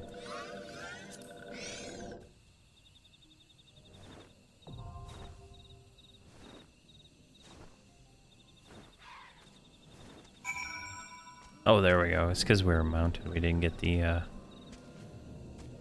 Alright, use the duty finder to do... Striking the hard. Alright, we get 15 poetic stones. Alright, let's go into this. I like to go in these things without knowing what's going on. It's, makes it funner the first time. Typically, whoever else is doing it is like doing insane damage usually, and it's just like almost like I'm getting carried. But I mean, it shouldn't be that hard. All right, so while that's doing that,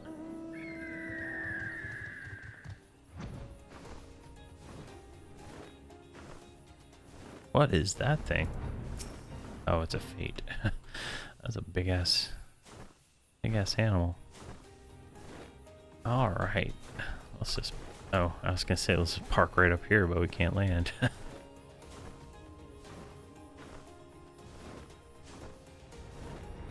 Can't land there either.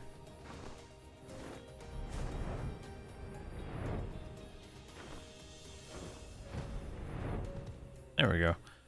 Perfect. I just wait this out. Let's see. Shame really. It's a unique fight. It'll be interesting to see when we get there. I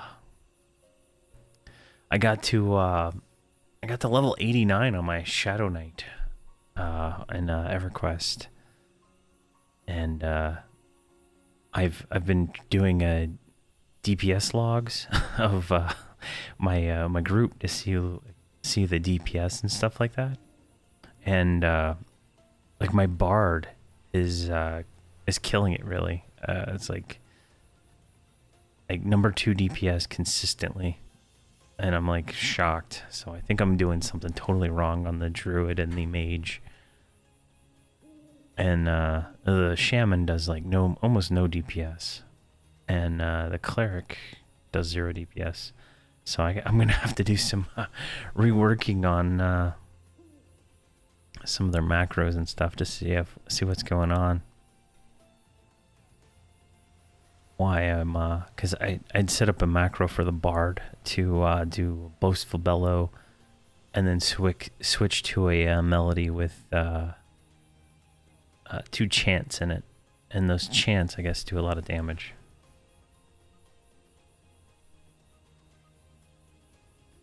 Yeah, I can show some of the logs. See if it'll load, because we got nothing but time to kill. All right, let me see if I can actually load the file. Open. Last 24 hours. There we go. Oh no, that's not the right. Those are trash mobs.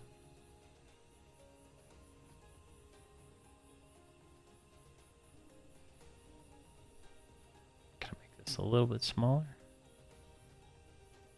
It's gonna be ginormous when I drag it in. There we go.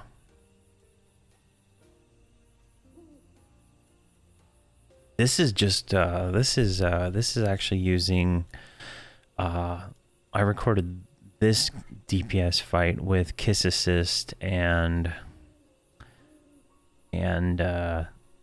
whatever the paid ones are, MQ Shaman, Cleric, Shadow Knight, whatever, just to see what kind of DPS they were getting baseline using that before I go back to using IS Boxer. And yeah, obviously it's a custom Kiss Assist I for the bard, the mage, and the druid. But yeah, it's quite pretty consistent on these fights. Where's the boss for this zone, for this one? Yeah, like the Shadow Knight seems to do the most damage, but he does have the burns. And then the Bard is consistently number 2. And then I don't know why the Shaman does almost nothing. Here's the War Priest from this is from the ritual, stopping the ritual heroic adventure. Here you can see the Bard destroyed on that.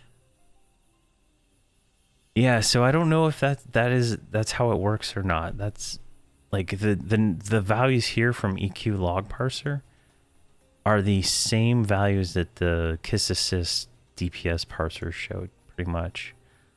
So I'm not sure if there's like an ADPS thing going on. So if I go here, the amplification is the only one I see in the ADPS. No, the Bard's not charming. It's just set up to do boastful bellow and some chants, really.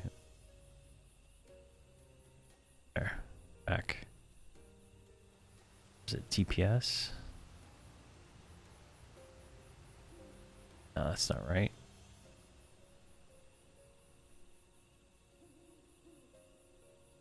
Percentage, maybe? There we go.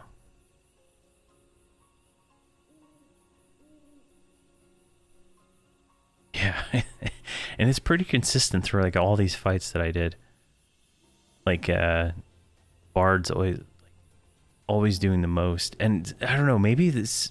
I think it has something to do with the weapons she has, because she has the TBM. There we go. She has the TBM weapons, and I have procs in them. So I think she has better weapons than everybody, because I think she's the only one I geared up besides the Shadow Knight and the Shaman, because she was getting a lot of aggro from the songs and stuff like that. So I was like, I'll gear her up, and then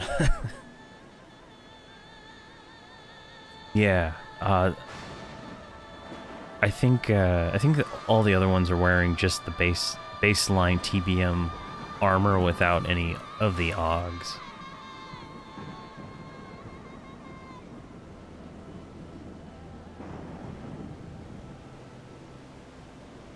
And then whenever my my timeout gets reset later tonight for those heroic missions, I'm gonna try them again with just IS Boxer and my other macros. See if that helps. It's very interesting.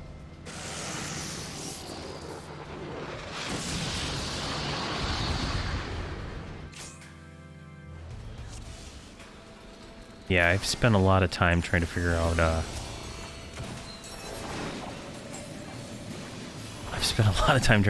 the gear and stuff.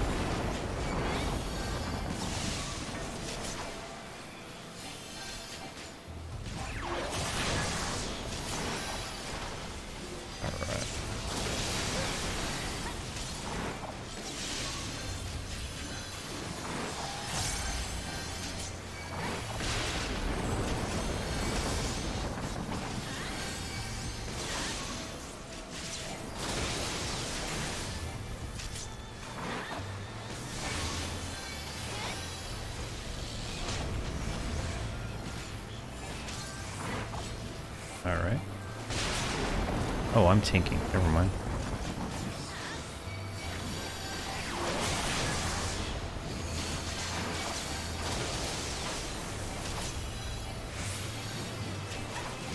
What is RG Mercs?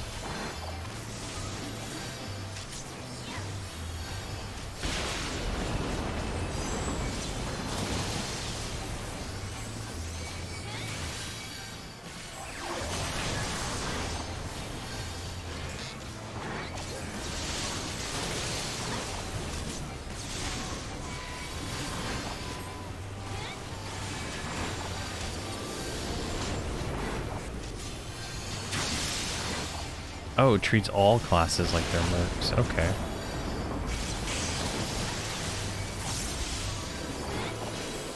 Does it auto do the spells and stuff? Or the other tank died.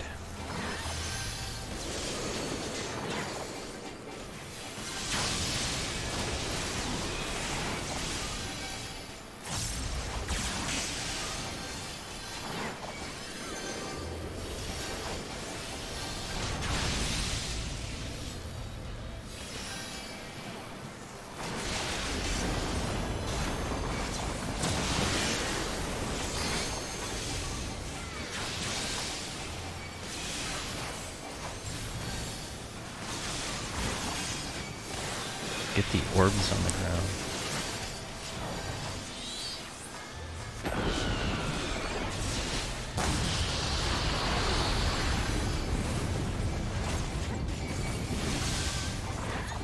Oh, each one reduces lightning damage. Okay.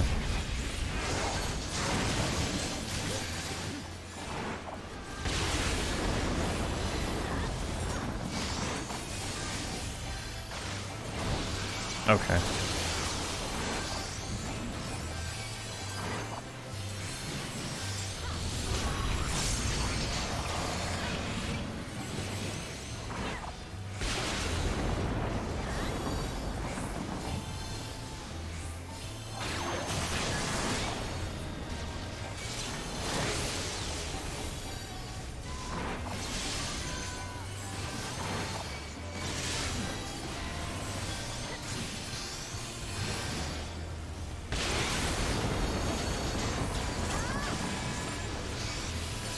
There we go. Seems like he's going down pretty good.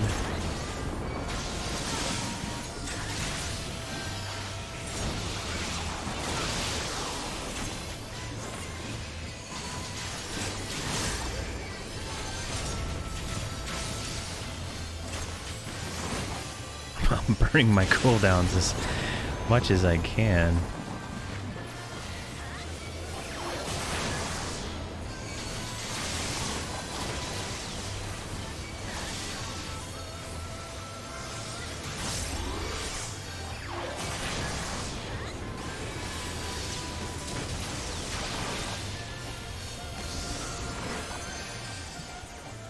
Oh, I lost aggro.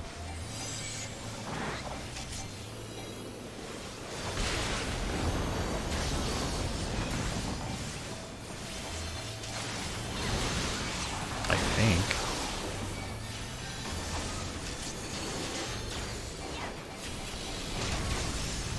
How did I lose aggro?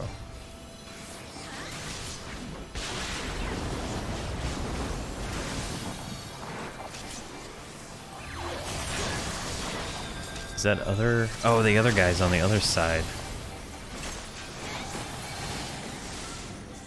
Why did he go to the other side? I was standing next to him.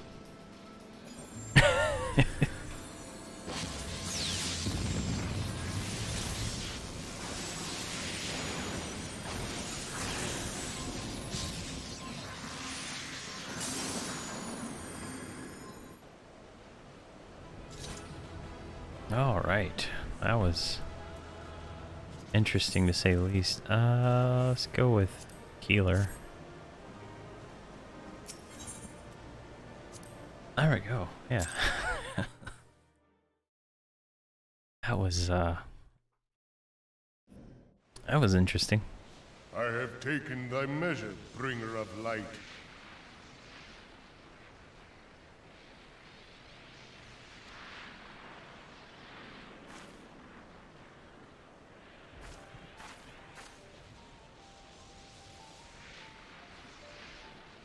And I judge thee a worthy champion.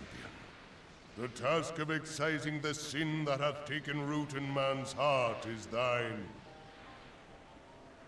Shrink not from employing thy strength in service to the forest and the wider realm beyond. If man is to be delivered from the dark, it shall be by thy guiding light alone. Stray not from the path, for if thou dost, thy people shall be truly lost.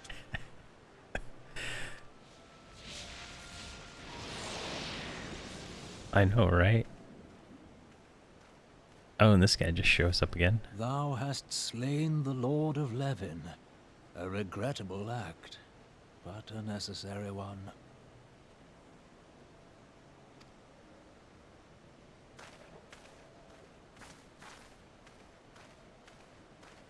In witnessing thy struggle, a truth hath been revealed unto me. If I mistake not, it may yet prove a chink in the eternal armor of the Ascians. But let us conclude our present business. I shall expound upon my findings at the Rising Stones anon.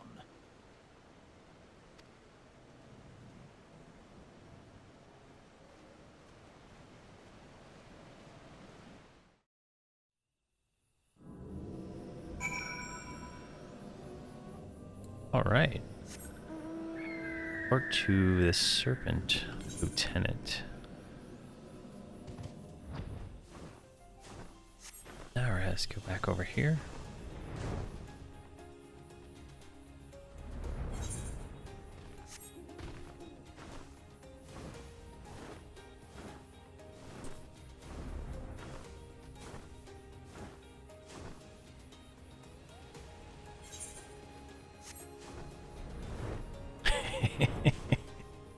It is cheating, but they gave me a flying round. What am I supposed to do? Yurdi, you have returned. Dare I ask how Ramu received your visit? Unfortunately, he didn't last. He challenged you to a test of arms. It is well then, you have some experience in such matters. The people of both Gridania and Little Solace will be relieved to hear that Lord of Levin has accepted you as the Forest Champion of Peace. You have performed a monumental duty this day, Yurdi. The Elder Seer, Seed Seer, must be informed of your deeds at once. Lord of Levin complete.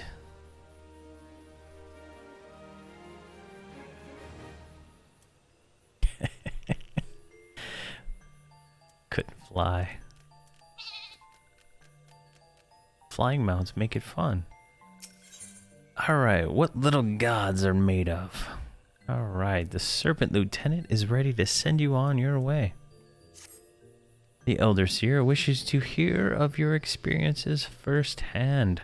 Pray return to Gridania and make directly for the Lotus stand. The Conjurer at the Nephotic Art Altar will be expecting you. Farewell. Fare you well, Yurdi. Jeez.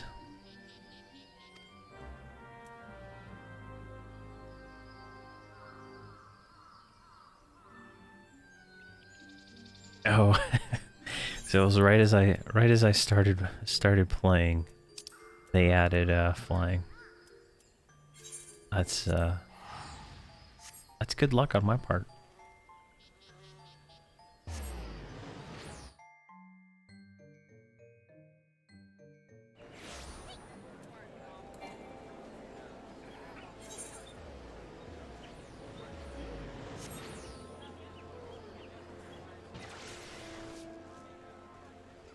Can I go that way? Actually, no. It's over here is where I need to go.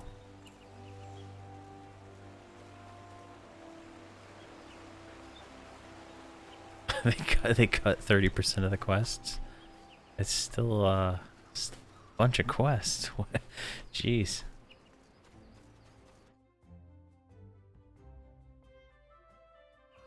I haven't done I don't think I've done a single side quest yet.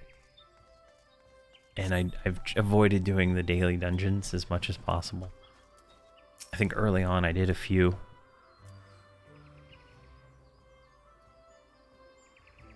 Oh, less go get mushrooms, more go boom boom, because story reasons. Welcome back, honored scion. Who knew of your mission must have been most anxious to see you return. The Elder Seed Seer awaits within. Alright, let's go in. is that RG Mercs? Is that a free one, or is that like another one of the $20 a year things, like the chat with this name ones? Oh, okay. I don't know why I haven't seen that one.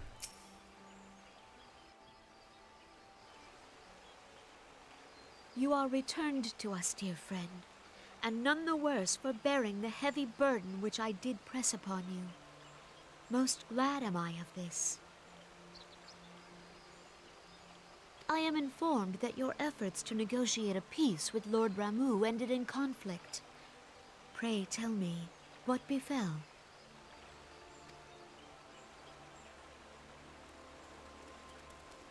Ramuh made trial of you? I fear there is truth to his claim. It is the darkness within us that attracts the darkness without.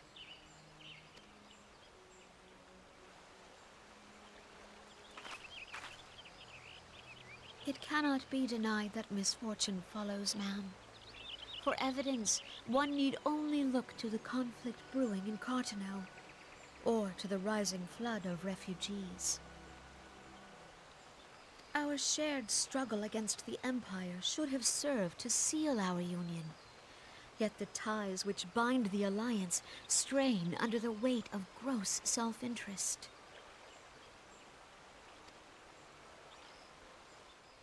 As the scars of the calamity begin to fade, so too does our sense of common purpose. Yet now is scarce the time to forget our shared responsibility. If this new-sprung realm is to survive beyond its infancy, it must needs be nurtured by all.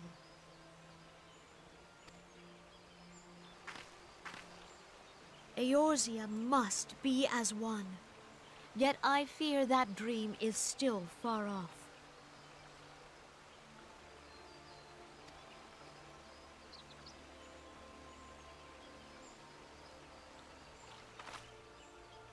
On behalf of the people of Gridania and the elementals both, I thank you for all that you and your fellow scions have done. Full oft have I been compelled to look to you for aid of late, and offered all too little in return. As leader of this nation, I shall endeavor to prove a more worthy ally to your cause henceforth.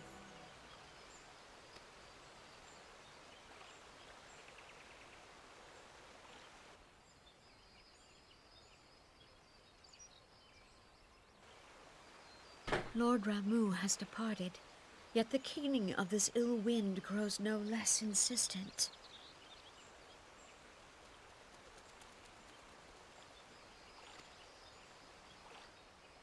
Voices of the forest, pray speak and I shall listen. What unseen evil begets this unease in my heart?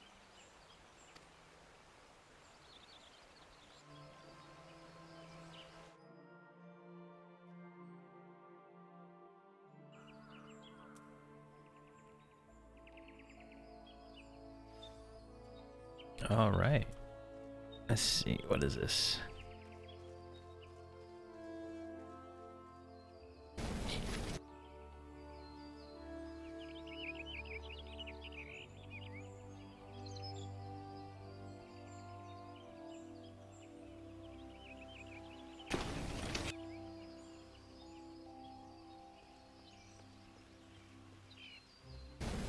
He fell.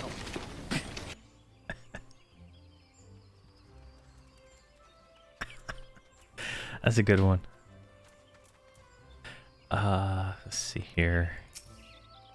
Thus ends another daunting mission, Aerty.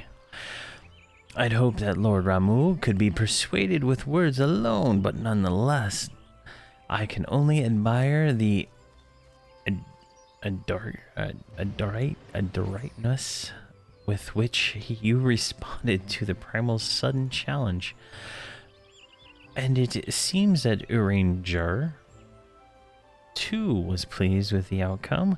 What say you, Yuri? Shall we gather back in the Rising Stones and ponder the lessons of the day? Yeah, sounds like a good plan to me. Let's go back there.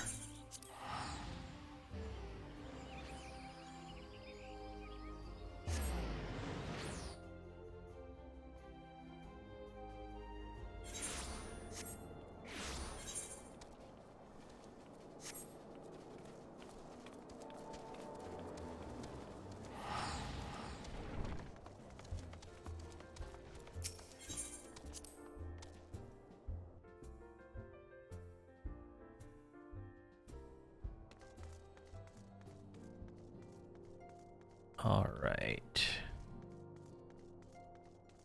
Just go through here.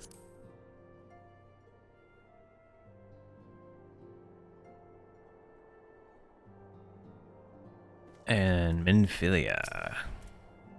Welcome back, Yuri. Word of your momentous encounter with Lord Ramu precedes you. I would fain share news of my own, but Ranger discoveries must take precedence. Yeah, I think that was precedence. Upon witnessing your defeat of Lord of Leven, our learned companion was struck with a profound insight regarding the nature of the Asian's immortality. Let us assemble and discuss his observations together. And with that, that completes what little gods are made of.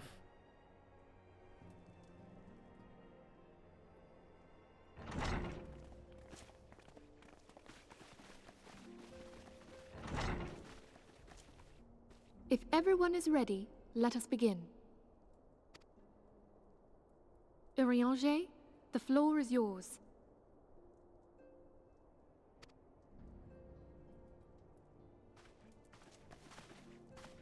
As all here assembled now know, in its final hours as our Order's headquarters, the Waking Sands did play host to a most unexpected visitor. I speak of the Asian clad in white, Elidibus. Elidibus. Unwelcome though his presence was, his words that day did serve to confirm a truth long suspected, that the Asians are eternal beings, to whom physical destruction is as a temporary inconvenience. In the intervening time, Urianger and I have striven to discover a means by which the Asians might more permanently be slain.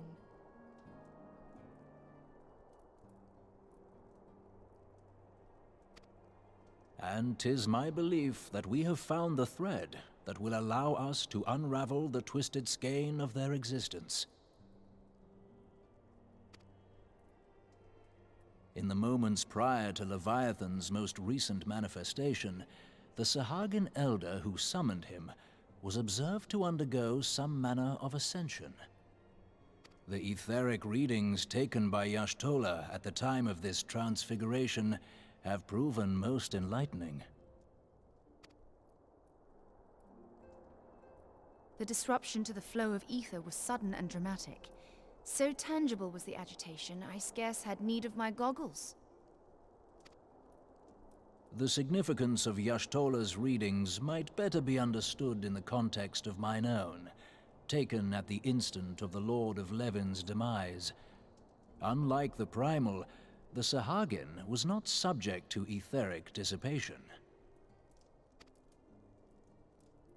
Before discussing our new discoveries, it may benefit us all to recall what we know of etheric behavior.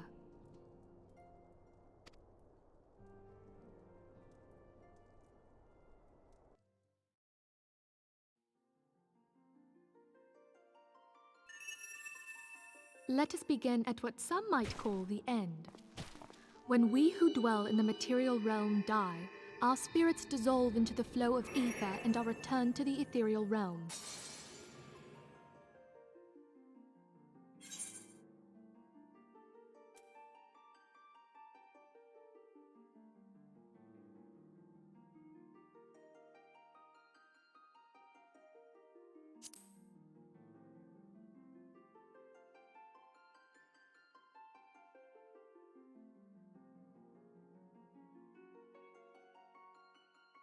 I guess it has to go through the whole timing there. In turn, the restless energy which suffuses that plane streams back into our world, giving rise to new life.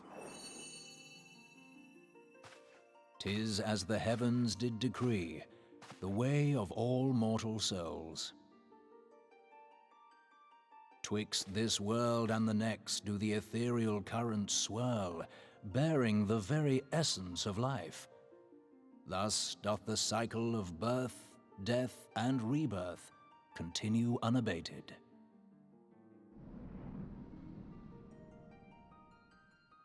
Primals behave somewhat differently. In order to manifest and then maintain a physical presence in this realm, they must consume vast quantities of ether, most often in the form of crystals. Though they may seem to live, their flesh is but ether given shape.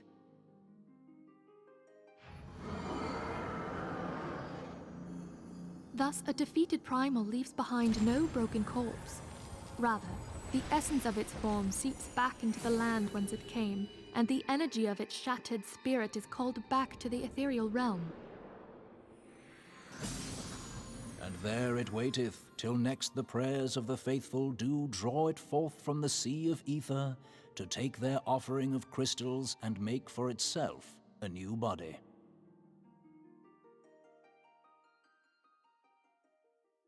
What an interesting way to explain respawning. To the third group, the so-called immortals. They exist in a manner all their own. Quite. Even as the Sahagin Elder fell to the Admiral's musket shot, I witnessed the release of an ethereal cloud, which immediately took possession of a nearby minion. A soul that dissipateth not upon the death of the flesh. The secret of life everlasting, and in the claws of a Sahagin no less. But I wonder, what would happen to one of these obstinate spirits should there be no suitable host for it to claim? If mortal death entails a return to the ethereal realm, it seems doubtful that the soul of an immortal would venture there. Nay, it merely withdraweth a distance, unto the shore of the ethereal sea, perchance, but no further. Yes, it exists in neither this realm nor the next, abiding instead in the space that lies between them. The Ascians took control of Thancred by means of a crystal of darkness, an artifact which, if our theories are correct, serves as a gateway to the place I have just described. I was hoping people had forgotten about that. I am sorry, my friend. For a mercy, the weary road of our research hath brought us unto an answer. The Sahagin ascended to an immortal state, but he did not possess a crystal of darkness through which to flee this realm. Thus was he consumed by Leviathan. If we could entrap the spirits of defeated Ascians in like manner, and thereby deny them resurrection...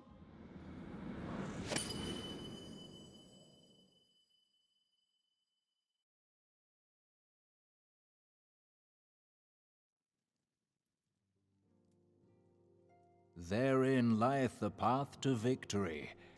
Thou art most perceptive, my lady. Only when we have trapped the bodiless soul within an ethereal prison can we hope to defeat its unnatural constancy. Thus might even an eternal paragon be consigned to oblivion. These feats are, of course, far easier said than done. At present, we lack a viable means to entrap and extinguish an Ascian soul. Yet, I believe it to be possible. The pieces of the puzzle lie before us. We have but to put them together.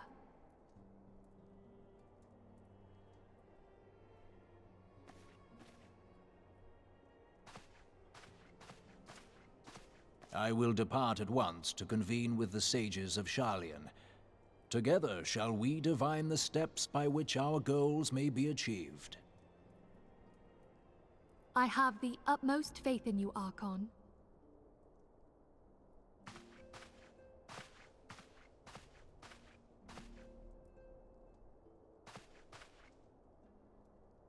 Beg pardon, antecedent, but I would raise one final matter. Even now, a Sharlayan survey party seeketh to ascertain the fate of the students of Baldessian. Their findings shall soon be known to us.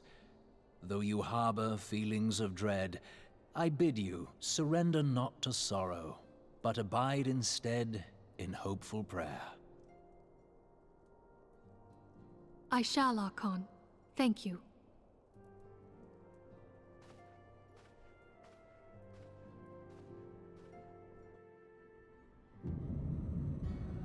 Oh, what is this?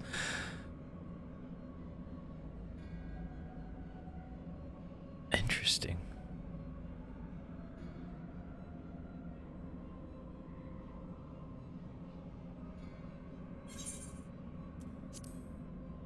Ramu's acquiescence was most intriguing.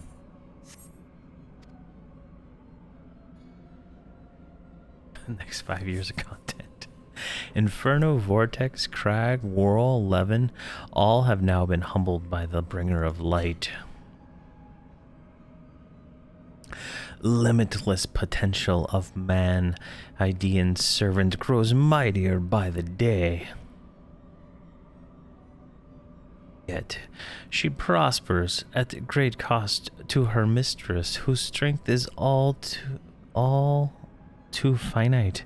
7 times have the masses survived the rejoining, but their souls are grown weak and wane. Yet, even as it innervates the ardor powers of our master, all that remains is to nurture the strength of the gifted, to forge the final key. And that is the task which we bend our every effort.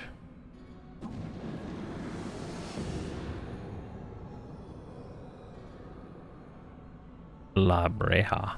Divine seeds were ever wont to quicken in Azoria's fertile soil. We need only to lead man to the field, and by their eager hands shall a new deity arise. That which was scattered shall be made anew, and the one true God shall come again.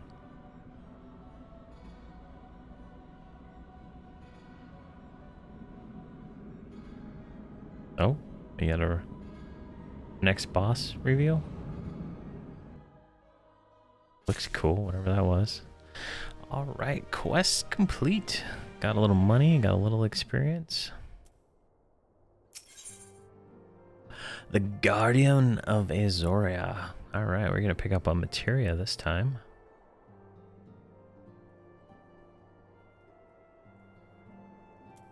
Minfilia has some correspondence she wishes to share with you.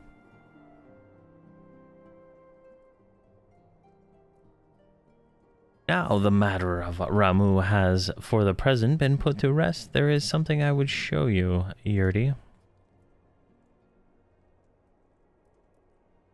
It is a letter of thanks signed by the leaders of the Azorian Alliance, acknowledging the Scions' tireless service to the realm.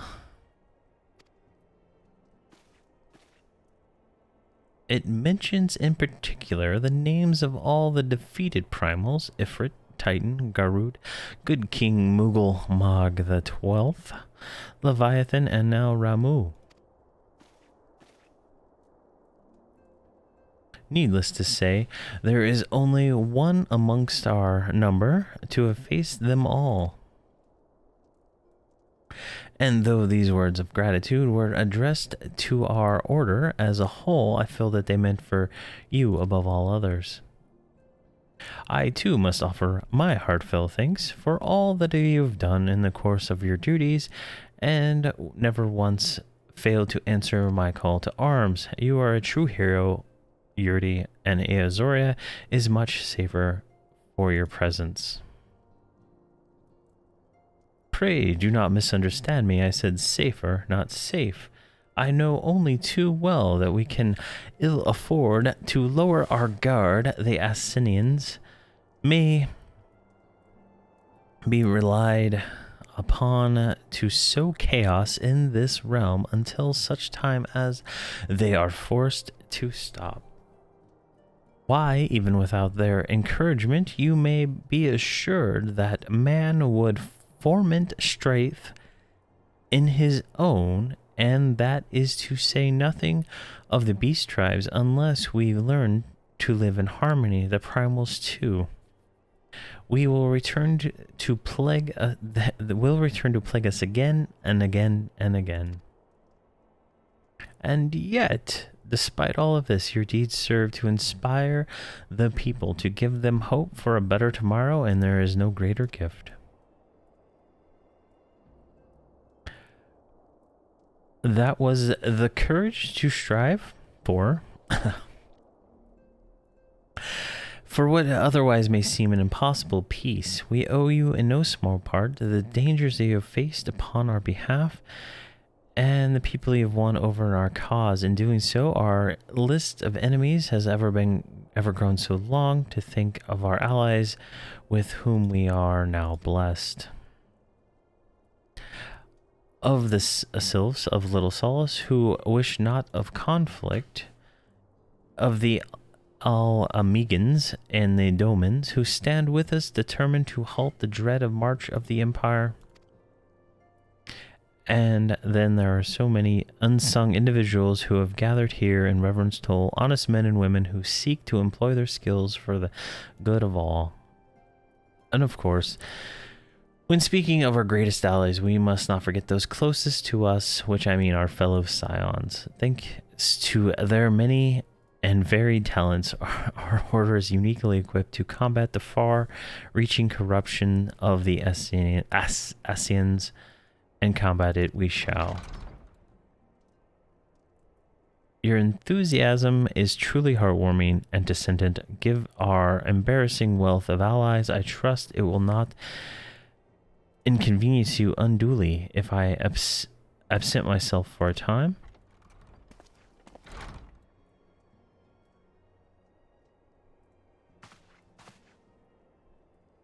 Alphanod, I take troubles in Eldar no longer require your attention. There are yet some rumblings of discontent, but the air of shimmering violence is largely dissipated. 'Tis to report such I stand before you now. That and to speak of you concerning a new organization we discussed. I have a message for you from Ellie, or Elle. You recall the refugee girl, the one whose parents were missing. They were found unharmed. She wished me to pass that to you with her thanks. Why, Alphanod, I understand you made an effort to remember the poor girl's name. I look forward to reading all about it in your report. I do hope you left nothing out.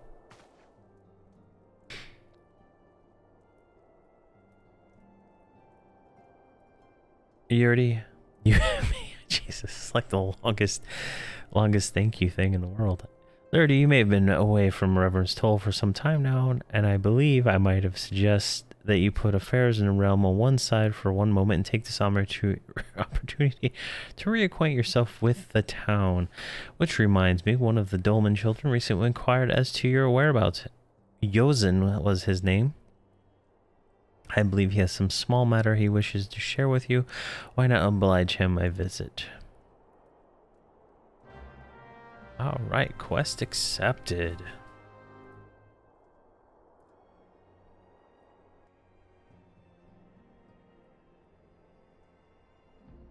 Guardian of Azoria. Alright. Alright, let's keep going here. Let's get out of here.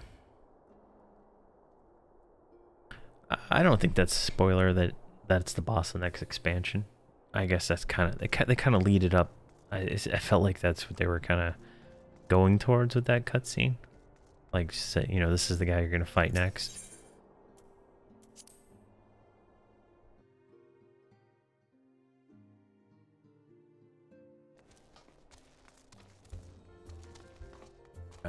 He's right here, right? Is he in the other room? Ah, he's in the other room.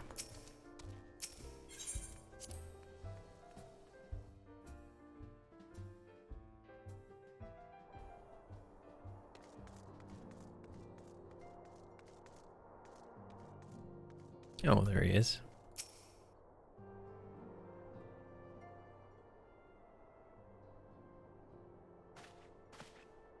Look, it's Miss Yurdi. She's back from her adventures. We've heard you're fighting primals, and that they were some of the strongest enemies you could ever face. I wish I could have seen you in battle. Anyway, we all want to be heroes too, so we finally formed our own little Doman Adventurers Guild to protect all the Domans.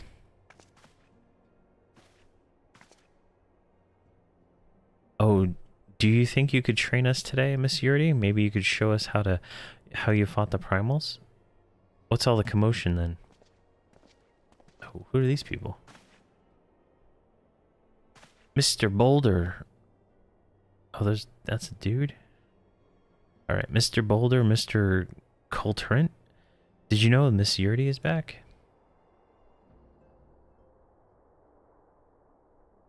So it would seem. Welcome home, Yurdi. My companion and I have recently become full members of the Scions, and I believe proper introductions have yet to be made. All right, I guess they're adding some new characters to the adventure here. I am known as Hoary Boulder, and this bookish fellow is Conterlent. Though we remain largely unproven as adventurers, we've taken upon ourselves to instruct the Dolmen younglings in the art of combat. I told you, Mr. Boulder, we are not younglings anymore. We are adventurers. And we were just asking Miss Yurdi if she could have some special training. I think we're ready to hunt monsters alongside her, don't you? Well, we've certainly been diligent with your drills, but I'm afraid the fiends of Mordana are ever so slightly too dangerous for you. I have a counter proposal. What if we were to cross swords with Yurdi and a demonstration of skill at arms, if you will? Ori, I don't know if you didn't know better, and I do, I'd say you're merely seeking to test yourself against the legend.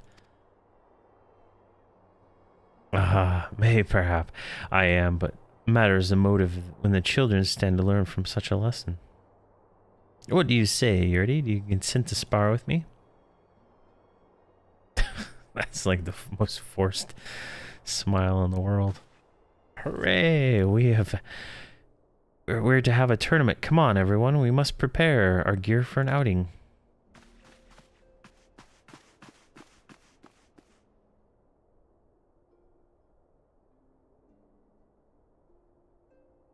Do try not to disappoint them. Have faith, Coltland. I shall summon every last ounce of my strength to make this a worthy contest. The fields to the east of town should prove suitable for our purpose. I very much look forward to our bout. All right.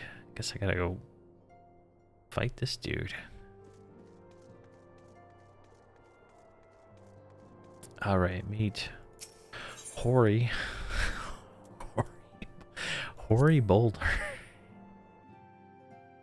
All right.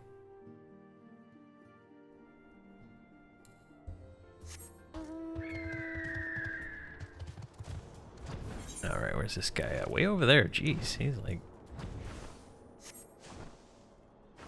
other side of the map. Oh, can I not fly out of here?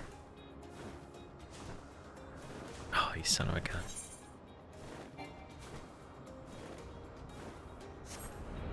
Oh, there's a hole. It's the wrong way. There we go. There's another hole.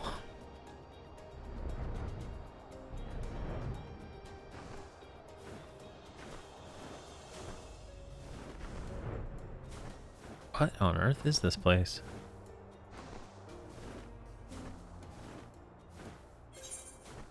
I don't think I've explored this area before. I think I only went over here for this main story quest. I don't think I actually went out here before. Looks cool. Alright, boy. Let's go. 'Twas good of you to agree to this, Yurdi. I trust you're ready to begin. Yeah, why not? Level sink. If you're above the maximum level, it will sink you down to level 50.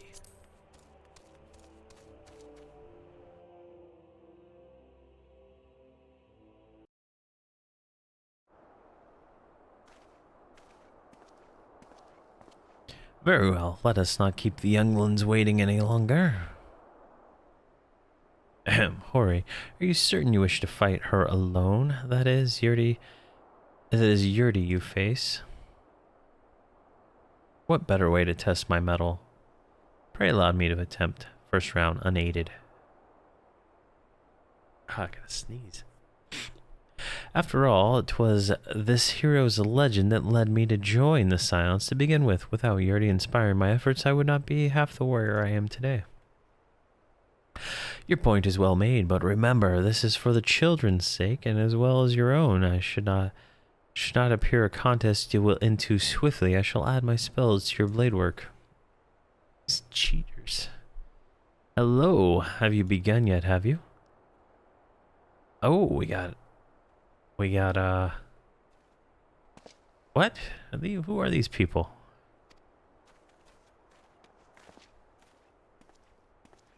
When I heard about your sparring match, I told everyone I could find. I thought you could see a crowd to cheer you on. And yes, some more to come. When I mentioned Yurdi's name, the reaction was quite enthusiastic. Why, my own popularity seems to be sickly shade in comparison. You best claim victory, bringer of light. Your burgeoning reputation is at stake.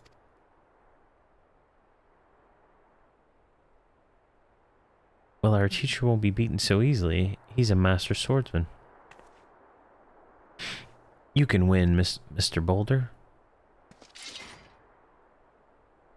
We shall see soon. On your guard. I don't like his hair. Alright, what are we doing here? Okay.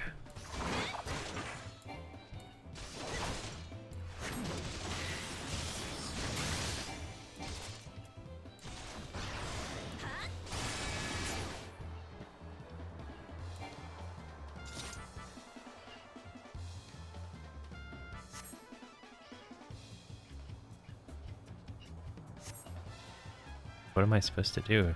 Get up, dude.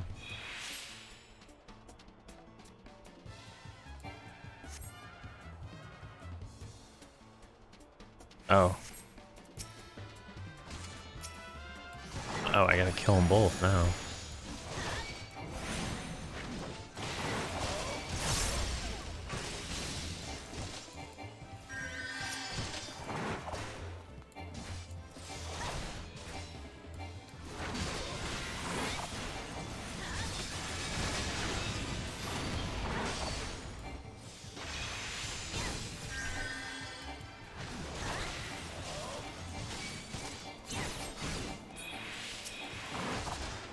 Jeez.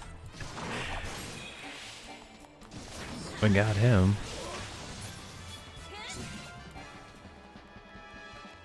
Oh, look, he's hurt.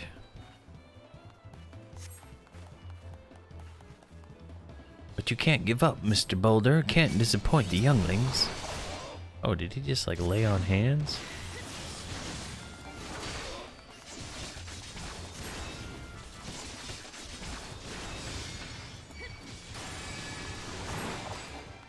Damage him.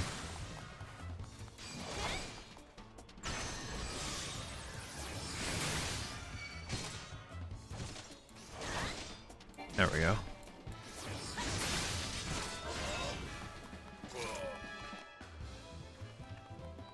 There we go. They're gone. Or was it just like fake die? Oh yeah, fake die. Gasp. You bested me. Huff, I yield. Gasp. That was incredible. She beat them both at the same time. We knew you couldn't lose, Yurdi. None can defeat the Guardian of Azoria. Now I see why they send you to deal with the primals. I have so much work to do if I'm ever to attempt the same.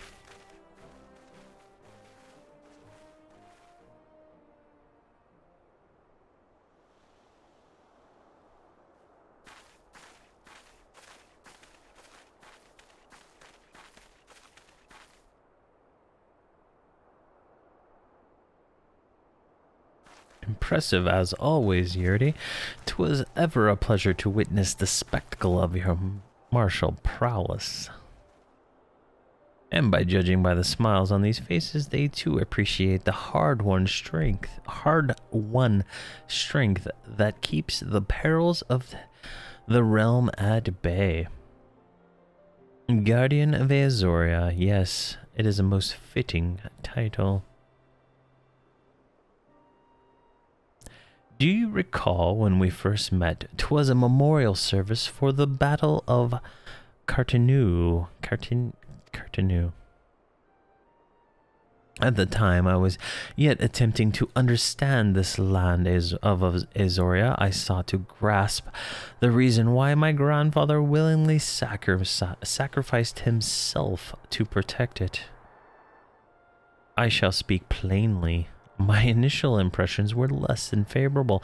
Dire problems abound, and yet the effort I saw expended towards their solution with haphazard, half-hearted, I thought Azorians were foolish and childish people. Considering the shambles of their home was in, I would not have been surprised if some had chosen to swear allegiance to Gaius and the order he proposed to enforce. The legatus' single-minded military invasion precluded any such switching loyalties, of course. Were it not for the desire to continue my grandfather's legacy, I would have abandoned the realm to its fate long ago. The threats were too many and the nations too self-involved and unstable.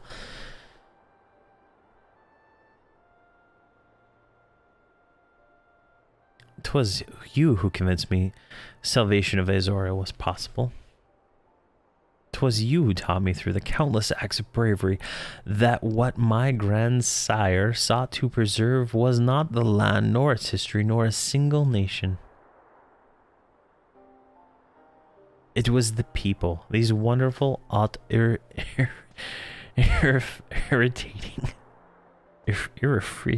stubborn people that suffer blow after terrible blow only to drag themselves back to their feet and face another day. Though he was never put such feelings into words, I believe grandfather's admiration for this inexhaustible courage grew into a fervent wish, a wish to aid Azoria and its inhabitants in charting a course for the future.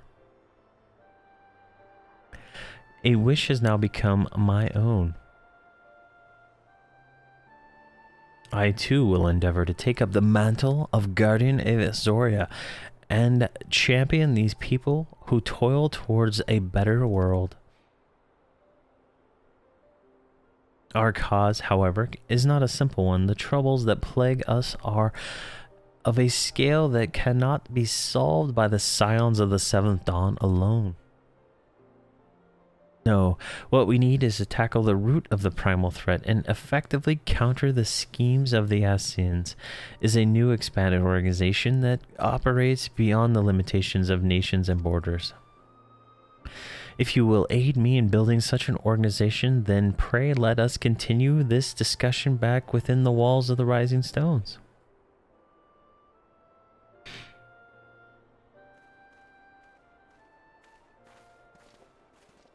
Wow.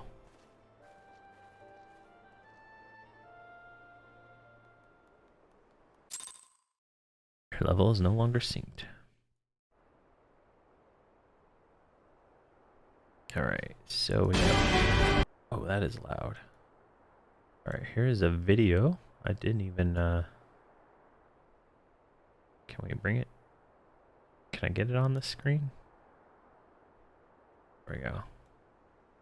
This is Final Fantasy XIV 1.0. So this is, I guess, the original, It has been 15 years, but the bitter taste of defeat lingers still. 15 years since the Imperial fleet set course for Mordona. Oh, led okay. by the Egrios, mightiest of all vessels. That is what is all around here. These ships got blown up. For the taking.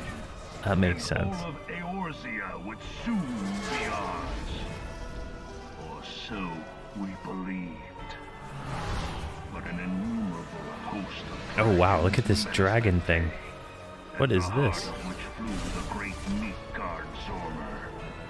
Though we Guide succeeded Zormer. in slaying that lord among worms, the dread serpent's defeat was bought at too high a price. Our invincible flagship is lost, and all hope of victory with her. So ended our glorious conquest. Wow. Alright, that is awesome. So that is what this area is. Let's fly up. So there, I guess the bones of that dragon that we just saw in the video. Can we fly over there?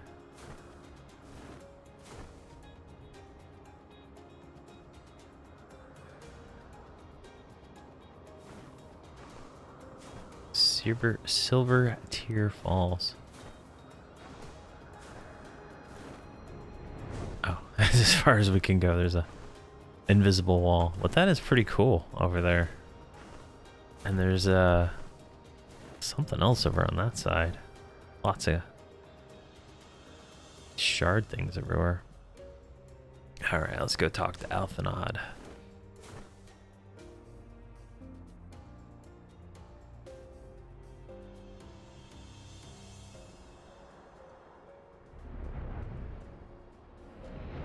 And I think he's right here.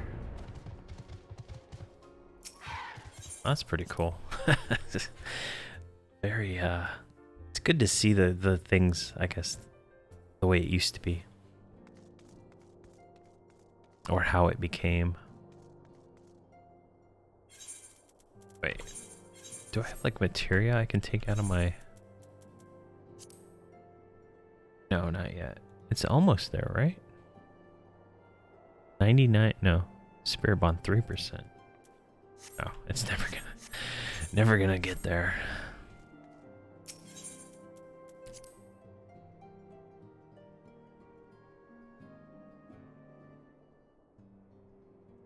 Alright, Mr. Alphanod. Thank you for coming, Yurdi. The world shifts and alters, and we, my friend, must ever be one step ahead of the chaos. What I propose is the formation of a new organization, a group that shall pave the way for a truly united Azoria. Alright, we have completed the Guardian of Azoria quest. We get to pick up a plus, or I guess a material level 4 and a little money. Alright, pick that up. Alphanod. Recruiting the Realm. Alphanod wishes to request your assistance in his new endeavor.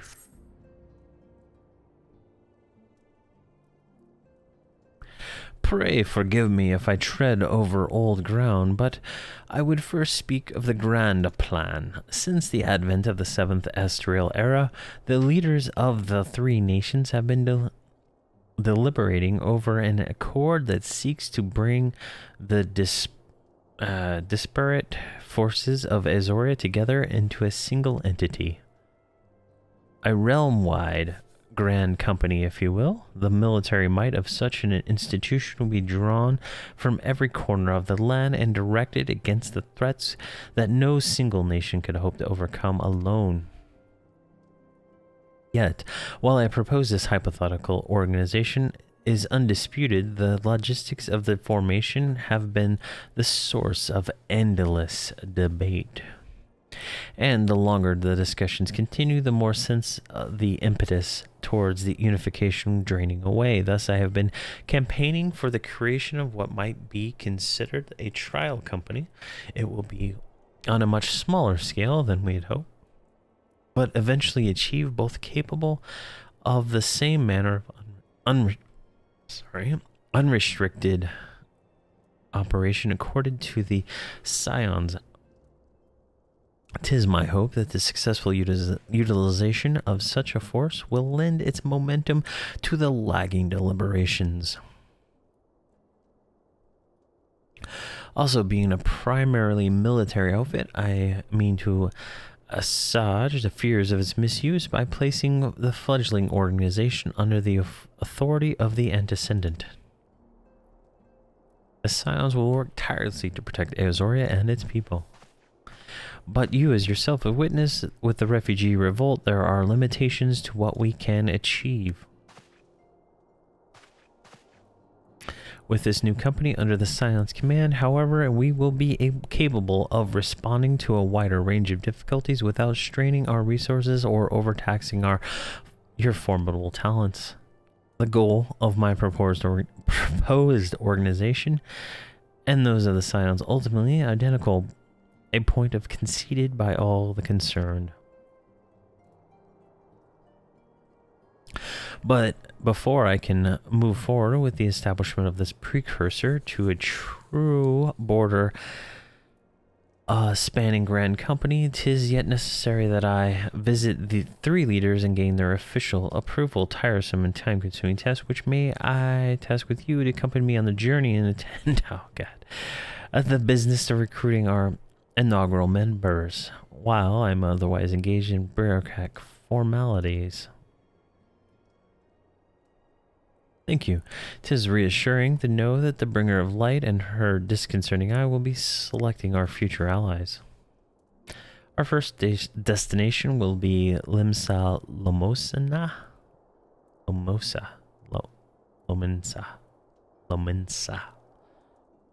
Always say it wrong. Let us rendezvous with the Bulwark of Hull.